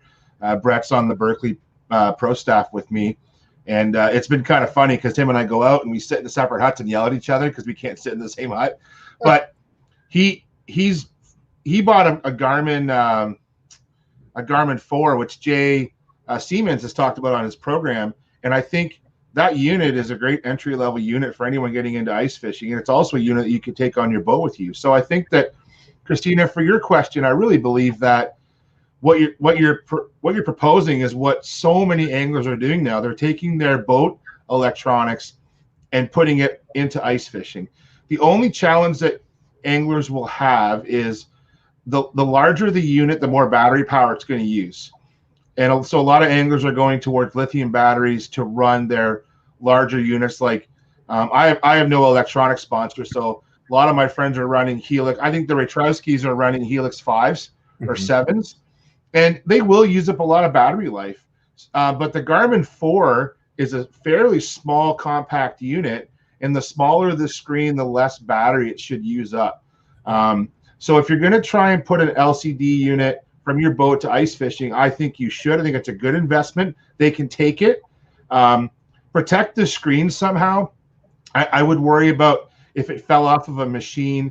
They're probably not as durable. Like I use Vexilars. I have for a long time because I like their durability. Like the one that Trevor uses, my FL20, it's 12 or 13 years old. Runs as good as the day I got it. I got a lithium battery for it now. And that thing has fallen down. It's come off machines. It's put in its time and it's still working great. That's why I like the Vexilars. Not everyone likes the Flasher. I do because of their durability and they last forever, no updates or whatever. But use the units you have if that's what you can afford. I always tell anglers all the time, buy what you can afford. What's your price point? Do what you can. So when it comes to electronics, use what you got and make the most of it because it will work. As long as you have something that shows depth and shows your bait and can show fish coming in. What was that one unit called? A Showdown? That was popular for a while. It was a liquid display. It was super narrow. That's right. It was just I think it was maybe like an inch or two wide, and it would show your bait. And I think they're still using them today. So, you know, you don't need something really fancy. Sure, there are some nice units out there to use, but there's some really, really easy way to do it to get into the game. Now, lithium batteries obviously are taking on, you know, some serious recognition. I want to say they're becoming very, very popular. Yeah. Jay Simmons, as you mentioned, he does a DIY segment on YouTube on how to retrofit your AquaView, so you can not only charge, you know, your recorder, but also have USB output. He does a fantastic job, and I'll tell you, if you do have an underwater camera, you'll definitely want to look at that YouTube link. Jay does a phenomenal job on how to do it. Now, in terms of lithium batteries, are all lithium batteries the same? They're all a little bit different. So it depends on the manufacturer. So, for example, this is the old battery I had in my Vexlar. That's a Vexlar Sportsman battery. It's a 9 amp hour, 12 volt battery, lead acid, weighs about 10 pounds. The lithium batteries are half the weight. What Vexlar did was to save anglers money is they actually, so lithium batteries will have a small microprocessor inside for charging. What Vexlar did, which I think was really smart, is instead of having to buy a new charger, that I can run my Vexlar lithium battery and run it on the original Vexlar charger. They have a special attachment that goes on the positive terminal. So that's the thing, is that if you buy a Dakota lithium, and there's a lot of different lithiums out there, and I do a lot of my shopping for that kind of stuff at Radio World in Toronto. I never go to the store. I pretty much everything I order from them is online. And the lithium batteries are half the weight, but it's the runtime. I can run my flasher now. I haven't run it till it's dead because I charge it every other time I go out. Now, I don't have to charge it every time. It will run for 3 to 4 days on and I mean 8-hour days on a charge, one charge or lithium. So for my flasher, it's double the runtime. Now, from what I've heard of people running your like a Helix 7 or Helix 5, you know, you won't get a full day out of a battery like this. You know, you will. I say full day, a good 8 to 10 hour day. You might get 5 or 6 hours out of it, and that's great. For some people, that's fine. But if you want a full day, not have to worry about charging it, you probably want to go with a lithium battery. And now a replacement lithium battery, it depends on how size. It's 7 amp hour, 9 amp hour. And the price will vary by brand, but you're looking anywhere, I think, from like 60 to 120 bucks. And it depends on brand. It depends on size. But there's a lot of reputable brands out there. If you want to look at getting a lithium battery, call Radio World in Toronto. Ask their staff. Their staff are so knowledgeable in this stuff. I'm not a marine electronics expert, but like Lauren Wetzel and the folks there, they know this stuff inside and out. So do not be afraid to call them, because like a lot of folks are asking questions in here, but definitely reach out to Radio World. But yeah, so Gord Trask, actually, Gord, this is great. Gord's a good buddy of mine. I've been buddies with Gord for 20 years. He actually went to high school with Heather. And so here's Gord's tip, and it's a great tip.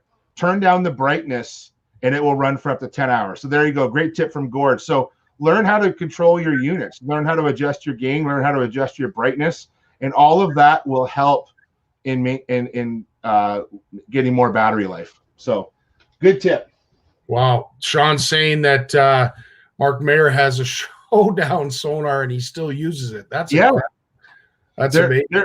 I had buddies who bought them when they first came out, and the concept is great. They're just an LCD, but they're a super narrow screen, and it makes a lot of sense. And they would last forever on a charge. So good units. That's great. Thanks, Sean. Right on. Tobias has some questions about walleye, and I do know that the bite is really starting to heat up on the Grand River. Tobias, I would imagine you are asking which kind of lures you use for walleye, and I mean obviously daytime or nighttime. Which size, how much weight do you use? What you prefer in a river with much? I don't know the word in German, but I would imagine current is what you're asking about. So a couple of things when it comes to walleye fishing. So in the Grand River, the water is a little more turbid than the Bay of Quinte. And so just because the Grand River is a bit more dirty of a system, it's not too bad right now because we haven't had a lot of rain. And so you have to worry about two things. One is current. So when you're setting up to fish in current, what you have to do is, if you're using electronics, I should preface that with electronics. And basically what you want to do is you want to try and set up so that your cone is capturing your lure, okay? Now, what I usually do when I ice fish is I'll drill 3 holes, 1, 2, 3. I'll put my flasher down my center hole, and then I'll jig in 2 holes either side. When my lures drop down, they'll actually go into my cone because my cone gets wide as I go down, right? When you're fishing in a river system, you have to do it a little bit different. You want to stagger your holes a little bit so your transducer picks up your lures. And here's what I mean. So here's good thing I have an assistant back here in the background. Okay, so there's my where am I here? So there's one of my classics, the buckshot rattle spoon.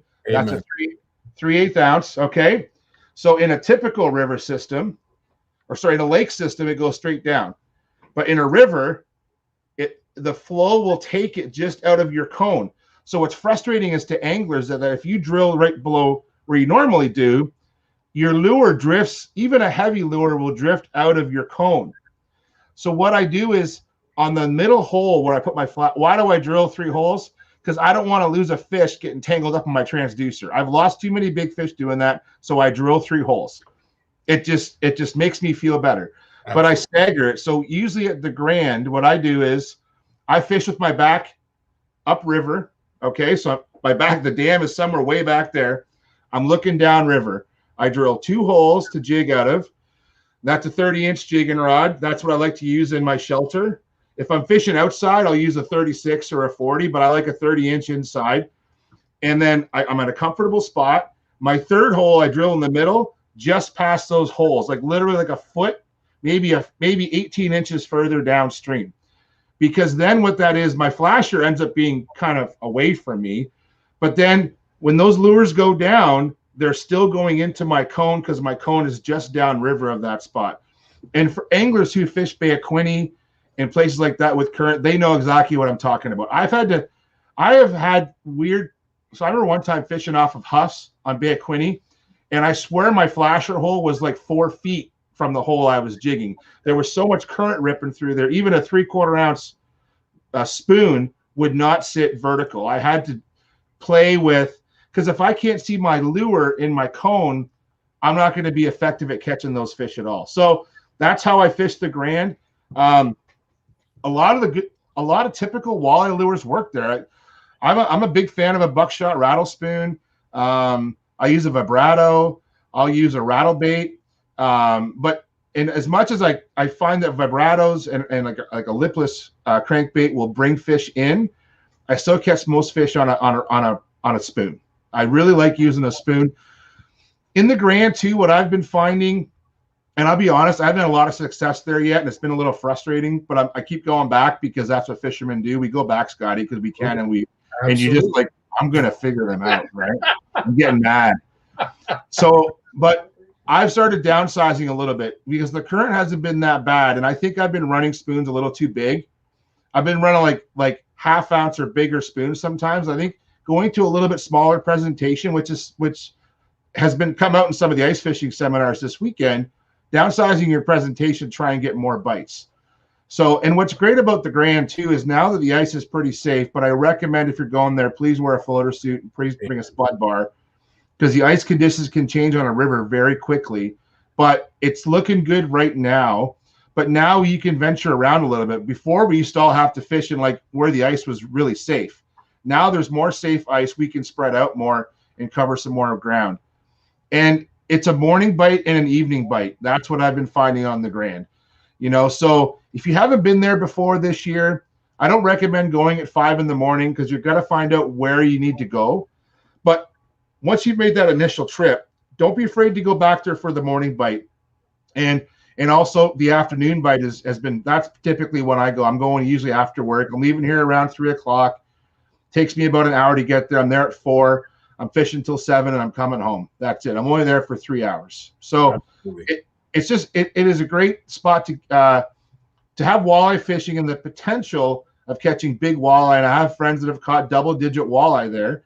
And I think that as winter goes on, some of those bigger fish will start to move into that river for their spring spawn. And the fishing should start to get better at the Grand River. That's my guess. As I said, the smelt are running in right now into the shallows, and the walleye usually aren't too far behind. But to hear them already in great numbers in the Grand already is quite remarkable, because I don't know. I think it's a little early, but hey, the anglers they're not lying. They're catching quite a few of them. But speaking of river anglers, Kevin was in the Red River on Saturday and caught himself a 30.5-inch walleye in current on a 3/8 Erie stand-up jig. Nice. Double salted minnow. Nicely done, Kevin. He did also mention that he returned that fish to its watery home and took your advice and made sure he kept it as wet as possible to ensure. Cheers, Kevin. Thank you very much. We all appreciate that. That's awesome. Good stuff. Now, with the seminars all done, you got a little bit of time to yourself. Are you out on the hard water? Well, I got to play a little song for everybody if you can hear this.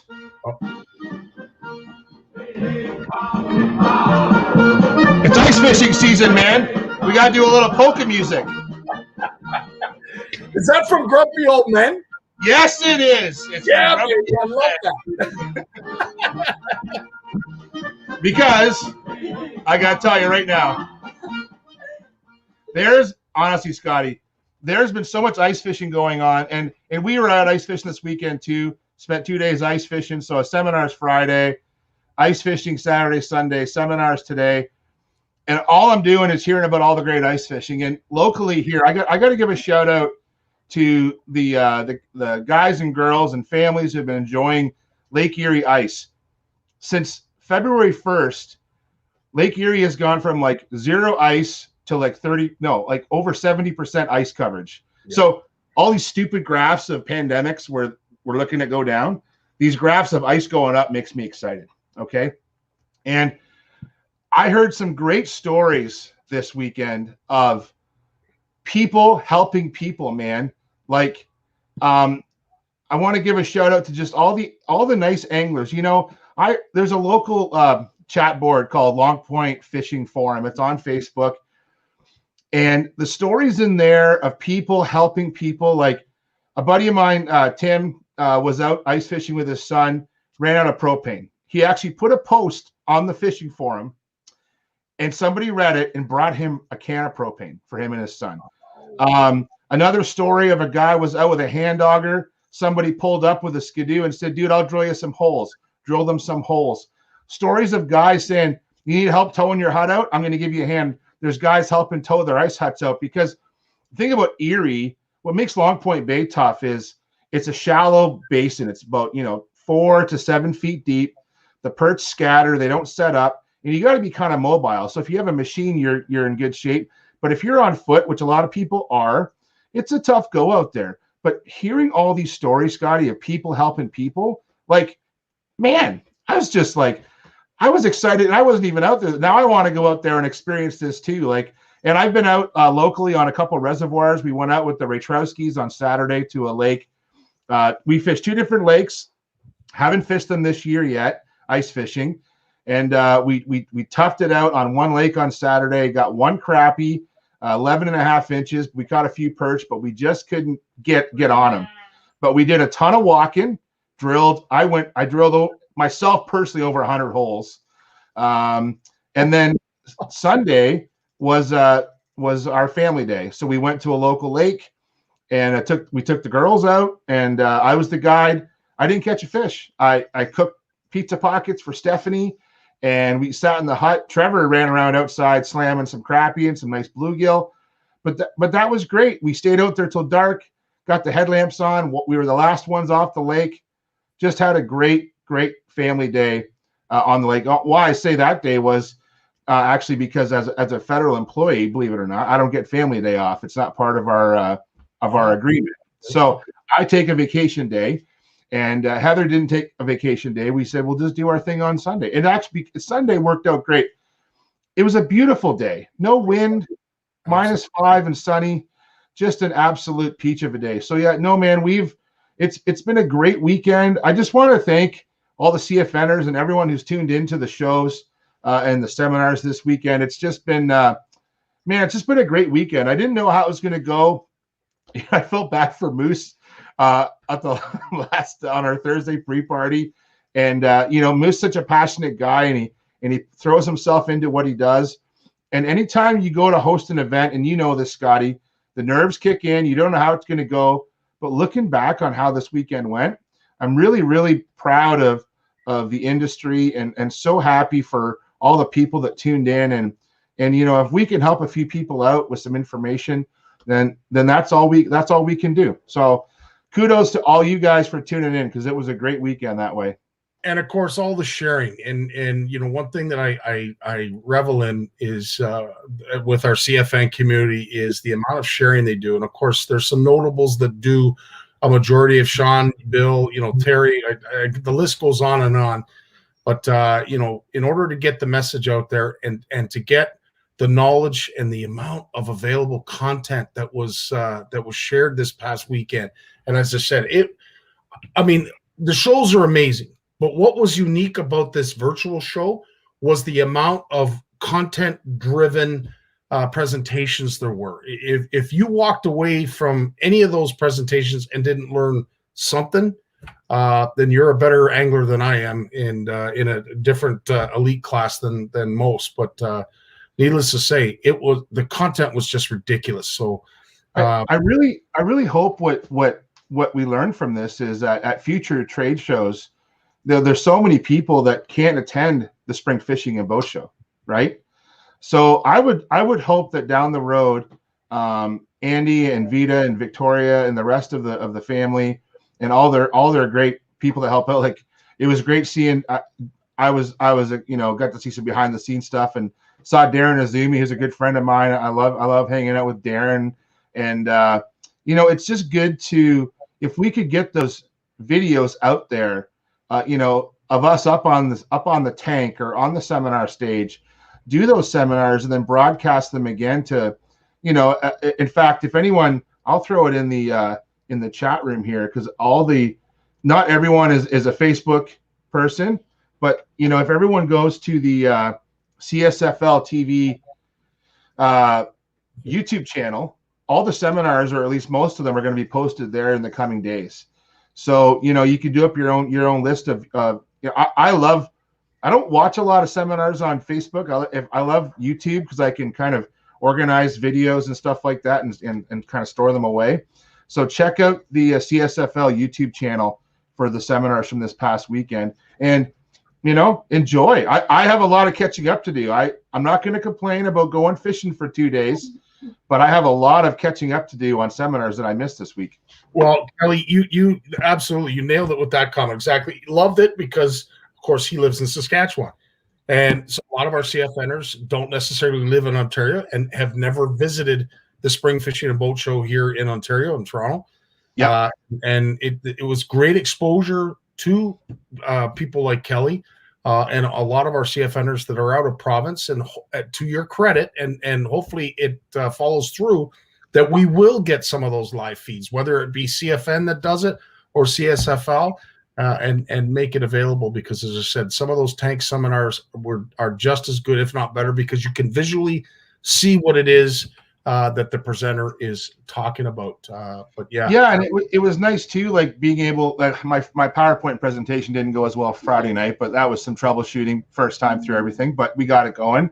So I was more prepared for my seminar today, and I had backups, and I had plan A's, B's, C's, and D's. It worked out well.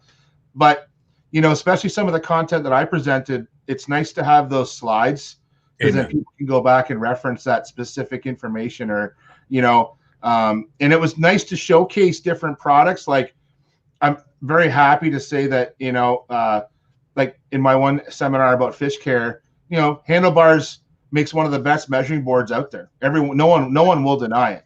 Mike and everyone down there, Handlebars, and I need to get one of their boards. I don't have one yet, and it's on my list to buy this winter. Sold out right now, unfortunately. I know. I'm gonna personally call him and say, when you get them, you text me, and I'm driving to Chatham. Like, I'm going to get one when they come in, because having those devices, and if you're going to be fishing in a CFN fish off or anything like that, to get away from, and you can build your own bump board, but to get away, I think, from measuring tapes on the ground and having a place to put that fish nicely and take those nice pictures, it makes it easier for the judges too. I believe that. So absolutely. Yeah, so it was nice to have all of that in a PowerPoint. And as much as I don't like PowerPoints, because I see PowerPoints all the time as someone in my line of work, as much as I love looking at fish, I look at a lot of PowerPoints, trust me. But it is a good way to share that information. At work, we call it death by PowerPoint. Sometimes, it's a little overboard. Jeanette has a good question. She didn't get to watch the fish handling seminar that you did. Does vasoconstriction, hopefully I'm pronouncing that right, help the life of a fish?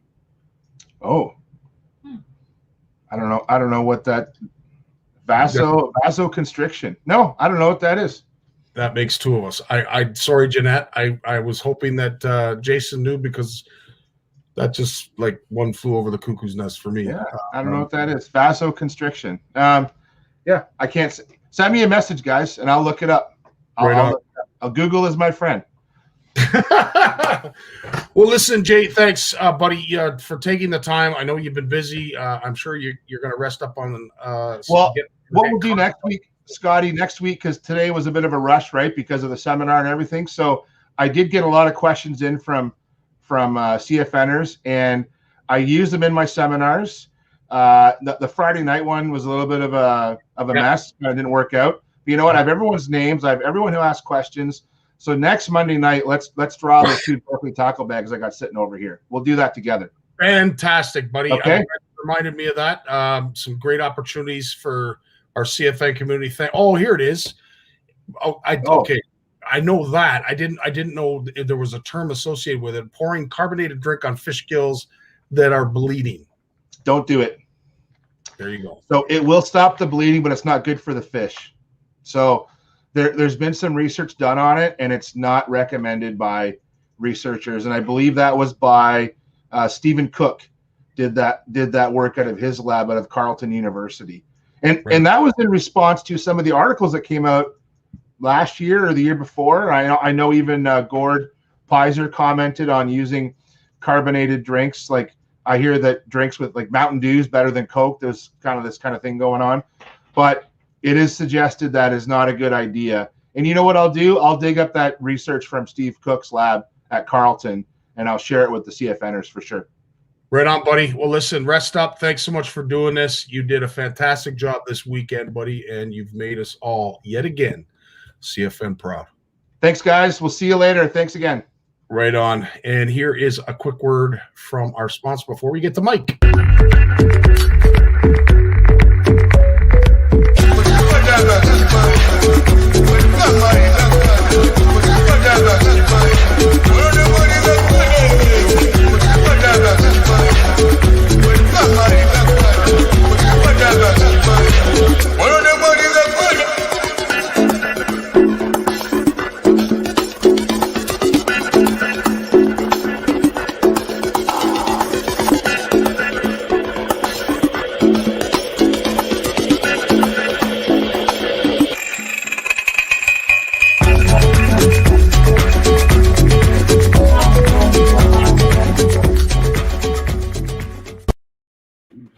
Good evening, Mike Consul. Scotty Martin, good evening. Happy Family Day, brother. Yeah, baby, you as well, my friend. And for y'all, you fans out there of Y'all Eye Fish Lures, Chris shared with me their new live division of lures, and the holographic images that these lures give off. Holy jumping. I got to see some of the first prototypes that Chris shared with me this weekend, and just hang on to your hats, my friends. Wait till you see this. It is really quite something. So Cheers to y'all, and of course, thanks again for your support of our CFN Fish Off. And you're here to give us an announcement of the Winter Fish Fest. Yeah, just again, thank you to all the sponsors with the CFN Fish Off. There's so many costs associated with the tournament. So without those sponsors, we definitely wouldn't be able to run the tournament. So thank you to all the sponsors. And when we depart today, Scotty, I do have another sneak peek to show the people what the CFN Season 2, or we call it the next season, is all about. So we have a sneak peek queued up, which we'll show a little later. Just want to say hi to Adele and Lloyd and Christina, Charles. Oh, man. In terms of our online tournament, Chuck, I can't express. I just got this huge box, and that took care of so many of our provincial winners. So thank you, Chuck, for providing that. See Christina there, and everyone else, Steve and Bill, thanks for tuning in. Now, speaking of Charles, to just give a shout out to Charles, he's going to be doing his own virtual trade show. And we look forward to sharing that on CFN. But there was a link that was shared earlier in the comments. If you are a local tackle producer or looking to perhaps promote your product via this virtual show, please get in touch with Charles. I'm sure there are still spots available. Yeah, and let me give you a little bit background. We had in terms of the provinces, we had different provinces step up and say, hey, BC, I'll provide a sponsor. Yep. Or Alberta, I'll provide a sponsor. Ontario, I'll provide a sponsor. Quebec, I'll provide a sponsor. But there were a couple of provinces that didn't have a provincial sponsor for a provincial winner. And Charles just said, don't worry, what's your address? And then I just got this big box, and he took care of it. So thank you to all our sponsors, and definitely thank you to Charles. Interesting comment from Christina. Micheal Consul and Scotty Martin, how can CFNers recommend Sportsman Channel to air 1 hour episodes for the CFN Fish Off? Show is just too good for a half hour. Well, I'll tell you this. I know. All right, so and you're bang on, Christina. And to the credit of the gentleman here with us, Mike, he edits 99.9% of all this stuff. And to put it together a 1 hour show, Mike, we actually need it. Like, there's so much that does not get included in the show, but it would also mean doubling our production costs. So ideally, if we get more corporate sponsors on board, we could do that, because the 30-minute show minus commercials comes down to 22 minutes. How we could possibly get all that week's worth of footage into 22 minutes it's actually almost impossible, but we managed to do it. But it is something that we have talked about and thought about. So thank you for that, Christine. Thank you for watching. If you people haven't watched it, oh man, it is absolutely amazing. You'll see a sneak peek tonight. So Bruce is saying, Mike, you might have to give up teaching. I can't afford to give up teaching. Exactly. CFN Fish Off doesn't pay a penny. Adele, a great comment from you as well. Can't watch it. I just want everyone to know that we will be uploading it to the CFN YouTube channel. Unfortunately, with contractual agreements from the networks, we can't do that for a period of time. But I can guarantee you we will be having watch parties in the near future when it comes to the episodes. Yes, for sure. They do have rights to it. But once those rights expire, then we are allowed to distribute and post it. So stay tuned, because season 1, we haven't done that yet. And then season 2, which is still on air right now. Right on. So, and again, we are fingers crossed. COVID is going to allow the spring fish off to run as normal. Let's hope. But for the Winter Fish Fest, a lot of people have been anxiously waiting. Unfortunately, that ice is just getting thicker and thicker out west. And I feel for some of our Saskatchewan and Alberta anglers that are going to be drilling through in upwards of 40+ inches of ice to participate. What good news can we give them, Mike? Wow.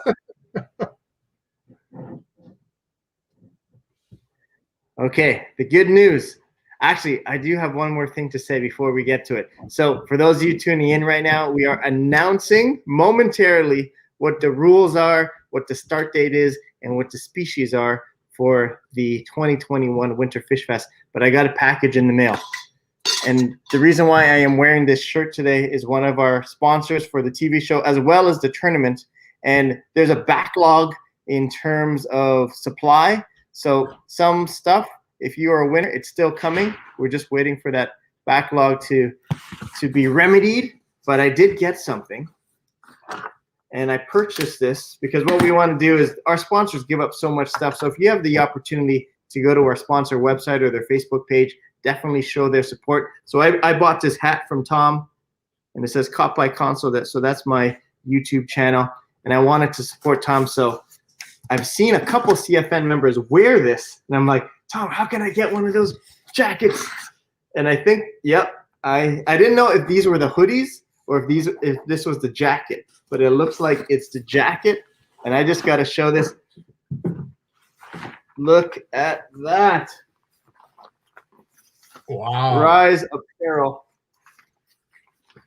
jacket right there. What is that? Awesome. Like, is that like a Gore-Tex jacket? Yeah, it's a rain jacket. And then on the hood, I've asked Tom to put the CFN logo. Beautiful. And there's something else. I guess that's it right there. Dry frame. So it's a winter, not a winter jacket, like a spring, fall kind of raincoat. And then on the side, I customized it with Pike Consul, just like my hat. So, oh man, I can't wait to wear this. Thank you, Tom. Love it. Love it, love it, love it. All of you CFNers out there that were asking for jackets, they appear to be now available for Rise Apparel. Oh, I waited a long time because of supply issues, like I said. So thank you, Tom. I can't wait to check it out. Okay, Winter Fish Fest. Share your screen? No, not yet. That's the video, actually. Okay. So for the Winter Fish Fest, we've decided, and we said on the 15th, we would make an announcement. So start date for the Winter Fish Fest across the country, but there's a little caveat to that, is Friday midnight. So Saturday, 12:01. Saturday, 12:01. And Jason said it, there's so much good ice out there, and we want people out fishing. Saturday, 12:01 or Friday midnight. That is when we are going to start, woohoo, the Winter Fish Fest. So that means Friday at around 11:45. If Scotty is awake, he'll join me to release the code. Yeah. And remember, you have to include the code in your submission video so that we know that it's not a fish caught February 1st. It's not a fish caught in January, but it's a fish that was caught from Friday midnight or Saturday 12:01 till the end of the Winter Fish Fest. And because we're starting late, we're going to end a little later. So it'll be Saturday all the way until Sunday, May, what am I talking about? March the 14th. Yeah. So Sunday, midnight, March 14th, starting this Saturday at 12:01. And this Friday night, we will release the code for your entries. A couple of things we have to mention about that, though. Yeah. Ontario is currently on lockdown. So because we want to honor and respect the wishes of our Ontario government, it's unfortunate, but I think it's the right thing to do, especially when we looked at the poll. There was like half of the people said don't run it, and the other half said run it. And it's because every province has different scenarios and lockdown dates and restrictions. So the whole country will be able to start on Saturday, 12:01. However, because Ontario is in lockdown, Ontario won't be able to start until Monday when lockdown is over. So Adele. So any comments or regrets, Scotty? Yeah, Adele's going to be on Moira that weekend. But as Mike has said, and this is truly speaking to our community. A lot of as I said, we've got some great constructive criticism, and a lot of people said, we can't gauge everything on the province of Ontario. The rest of the country is open for business, and our COVID numbers don't reflect what's going on in Ontario. So why are you not allowing us to participate? Well, we're going to speak to you, and we've done that by opening it up on the 19th, or sorry, on Saturday, which is the 20th. But we also have to reflect the wishes of the province of Ontario, and I'm hoping they don't extend it. The numbers are dropping like they should, and hopefully we can get this thing under control. But as it is right now, we are on lockdown here in Ontario till the 22nd. So there will, as Mike said, there will be 2 phrases that pays. The rest of the country will be on the 20th. We'll release that at midnight on that Saturday, and then again for Ontario anglers on the 22nd. Yeah. So Friday before midnight, we'll release the tournament code, and that will be just a special weekend code. And then the rest of the tournament, that will be the main code, and that main code won't be released until Sunday midnight, and that's for everyone, including Ontario, to use. So Now, what does that mean? If you are from Ontario and you catch a fish this weekend and use the Friday code, we won't be able to accept it because the Winter Fish Fest doesn't start for Ontario until lockdown is over, which is Monday. But the rest of the country, because you're not in lockdown, get out there Saturday, Sunday, and try to enter some fish. And then we'll talk about the fish. Richard brings up a great point. Not all of Ontario is in lockdown. And you're right, not all of Ontario. There is different areas, different codes, colors, and everything else that's going on in the province. I'm not suggesting that the majority of the anglers come from the GTA or the Metro Toronto area. By no means, that absolutely not. But as it is right now, the entire province is on lockdown. And the reason for that is, of course, they don't want people to travel, and they're discouraging travel. They're not shutting down fishing. They've never shut down fishing. They just don't want you to travel. So we are trying to mirror that by allowing this contest to carry on. But we also have to respect the rules that are in place by our health services and the people who are paid way more money than Mike and I to make these decisions. And the one thing we want to mention is, you know what? The Winter Fish Fest might not start for Ontario this weekend, but go out anyways. Like, just because the Winter Fish Fest isn't starting doesn't mean you can't go fish. Go fish, catch as many fish as you want, eat as many fish as you want, but then come Monday, you could start entering fish. So the Winter Fish Fest definitely doesn't stop anyone from fishing. It's just you can't start submitting until lockdown is over. Great point. Okay, now what fish? So we don't want to encourage too much travel and people going from their area to another area. So what we decided to do is rather than have 5 specific categories, what we're going to allow you to do is enter any 3 species that you want. So there'll be a big prize draw, and you can get 1, 2, or 3 ballots into that prize draw. And how do you get more than 1 ballot?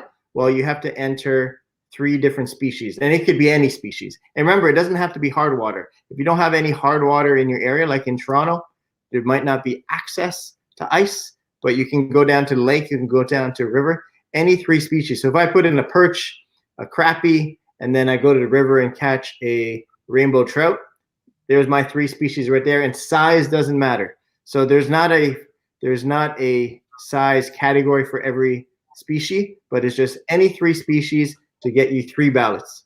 Now, there's other prizes too, because we have a whole bunch of prizes that we want to give away. Whatever the biggest fish is, and I don't know what that fish will be, probably be a lake trout or a pike. Or pike, yeah. Or maybe a huge walleye. But we'll see. Whatever the biggest fish is,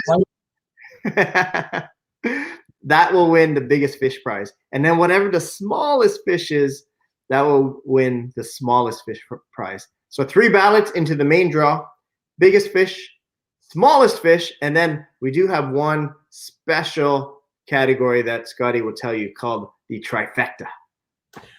So the trifecta is exactly what you just described, Mike, is basically any 3 species that people are able to submit. I love the smallest, I love the biggest, but the trifecta, which again, Steve Shaw has eloquently mentioned here, as long as the species are in season, they have to be in season.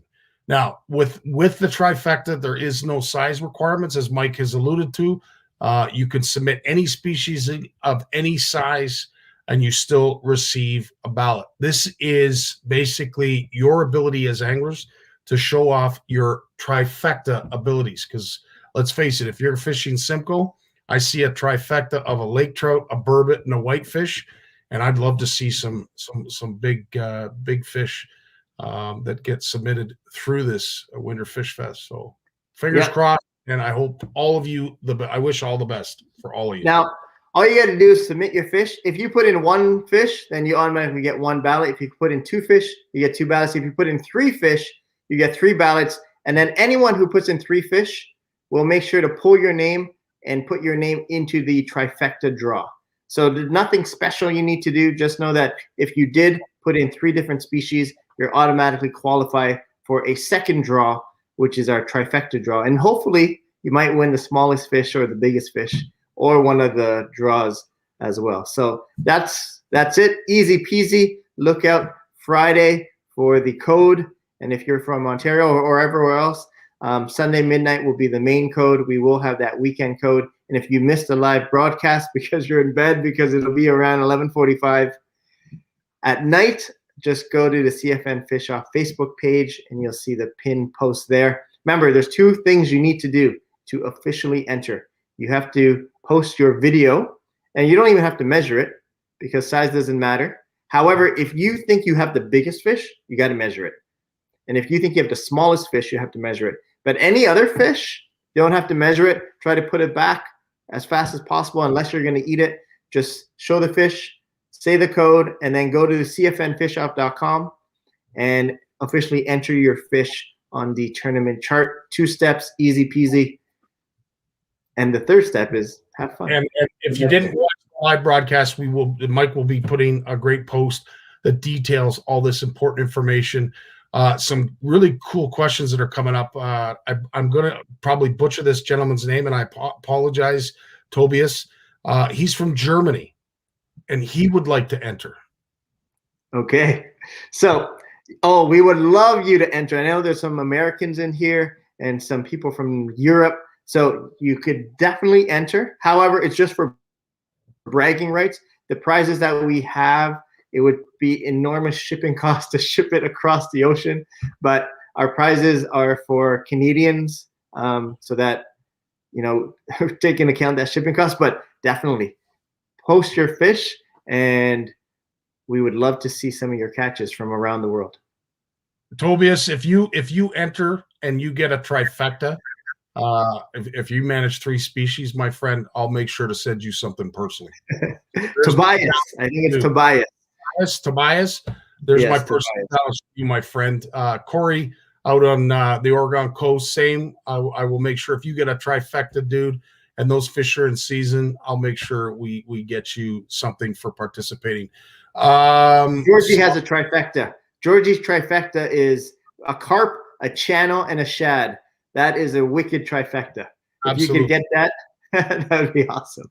Absolutely. So if Georgie is able to catch a channel, a carp, and a shad, that would give him 3 ballots into the main prize draw, and then an additional ballot into that trifecta draw. And maybe his channel cat is going to be like 36 inches. That might win him the biggest fish of the tournament as well. And maybe his shad, I don't know what type of shad, maybe it's a little shad, that could win him the smallest fish prize. So great question, Bill. Minnows count or don't count? It's any fish, but remember, it's honor system. It has to be a fish that you catch on a hook and a line. So if you go to the bait shop and you scoop a minnow from the bucket, you can't enter that fish. It has to be a fish that you actually caught. And minnows' lives do matter. Sometimes. No sense, but you're going to look awfully silly if you submit an emerald shiner. Just I don't know where you would catch an emerald shiner, through the ice or in the winter.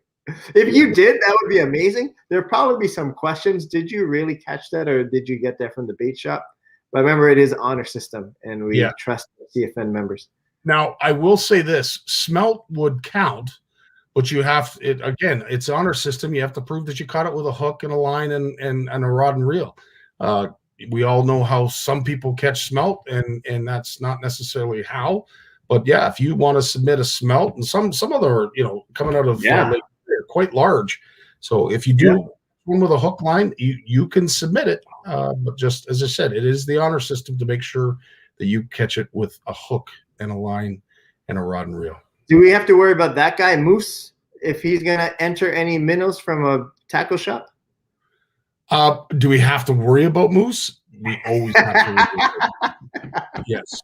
Moose, we always are looking out for our buddy Moose. I forget, there was a question up there too about the sticker packs that I think Jeanette asked. Hopefully, there's how many sticker packs are left. Moose, hopefully you'll be able to answer that question because I know I can't.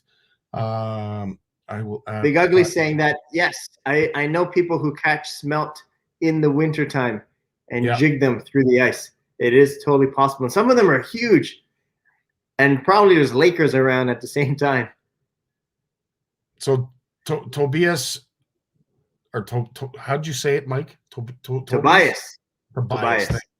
Tobias, don't worry about the shipping, buddy. If you get a trifecta, this is my challenge to you and our buddy Corey, who is in Oregon. If you guys get a trifecta, I'll make sure I'll make it worth your while. Put it that way. Yeah. Sean's saying microfishing. I never did that before at all. Oh, microfishing is fun. The judges and I are looking at a potential microfish tournament come the summertime. We haven't worked out the details yet, but it is fun trying to catch small fish for sure. Right on. Now, Scotty. Yes, sir. Before we go, remember I have that video queued up. Any last words? Not to come to mind, Mike, other than, as I said, on behalf of all of us here at CFN and the CFN Fish Off, I can't thank you enough for doing all the editing and getting that fish off to air, bud. You did a fantastic job. So this is a surprise because I was listening to your guests, and your guests were talking about, it was Lawrence. He was talking about sharks.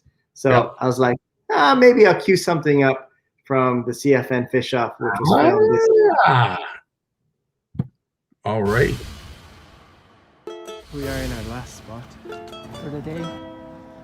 And we are fishing saltwater. This is my first time fishing the ocean in maybe 15 years. Yep. So this is pretty exciting. I got my first fish from the ocean. I'm gonna have to use a heavier rod for my next fish, just in case. Dogfish. Nice. Oh yeah. Grab them. We got a new species. We got a shark. That is a new species. Board right there. Yeah. All right, we got Austin's help here because I don't know how to handle these guys, and I'll leave it to someone who's way more experienced than myself. So there's tip to tail, 33-inch Pacific spiny dogfish. There is my first dogfish. Yeah, fish off, baby. New species. There it is. Couldn't reveal the score. The scores are so tight. You see a bunch of question marks in there. If you want to know the scores, definitely go to the Sportsman channel and WFN. Check it out. Right on. Well, Mike, thanks for joining me tonight and announcing some good news. Obviously we're in the month of February, and when it comes to mental health, fishing does some wonderful things, and February seems to be one of those bad months that we see people suffering, and with COVID and everything else, being locked up in this COVID isolation that has been going on has certainly tested all of us. And I don't know, it's great to see that we're able to present to our community an option to get them out angling. But on that note, I think a great way to close tonight's segment is something that all of us are looking forward to who have ever come to our CFN retreat. It is definitely a unique experience, something for the archives, the journals, and the photo albums. So I'm going to leave you with this video, which is a commemorative look back to the CFN Retreat 2020 at Horwood Lake Lodge. Mike, Have yourself a great night. We'll be talking real soon, dude. I'll see you at the retreat this summer. Right on, buddy. Take care. Thanks for everyone who joined us tonight. Stay safe and have fun. Enjoy your week. Regrets collect like old friends, here to relive your darkest moments. I can see no way, I can see no way. And all of the ghouls come out to play. And every demon wants his pound of flesh. But I like to keep some things to myself. I like to keep my shoes strong. It's always darkest before the dawn. Welcome to Horwood Lake Lodge. Everybody needs a little Horwood in their life. Yeah, baby.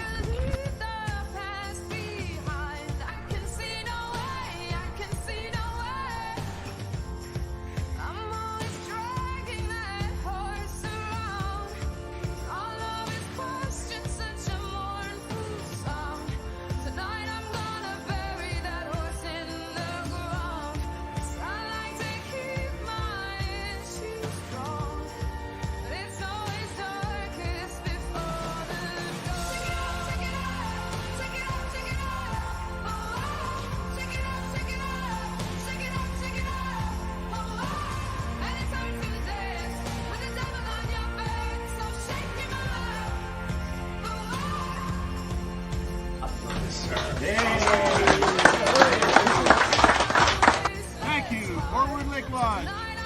Thank you, Horwood. Thank you, Horwood. Thank you, Horwood Lake Lodge.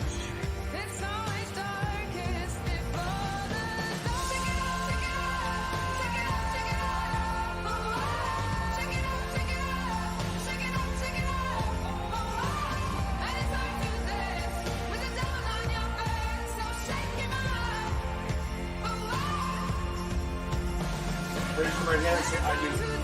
The power of CFN and everything that I have, which ain't much, I now pronounce you husband and wife. You may do whatever you want. Congratulations.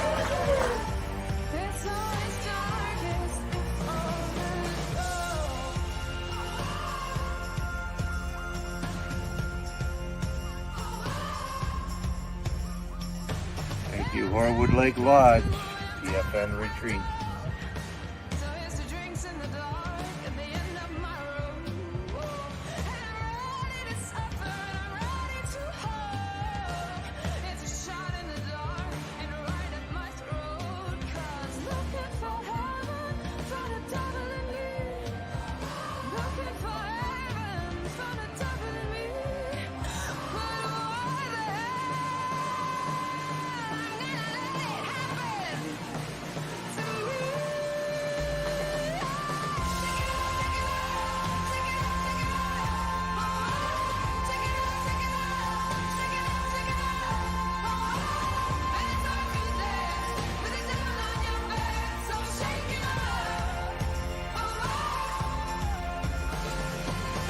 Carp, raw fish wit.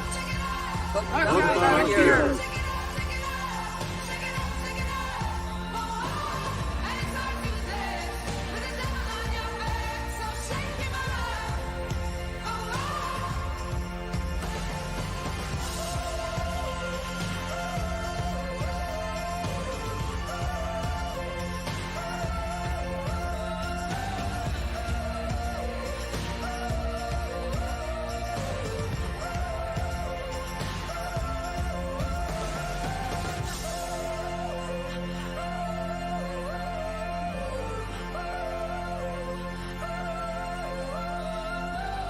Thank you, Horwood Lake Lodge and CFN Retreat. Woo! Yeah!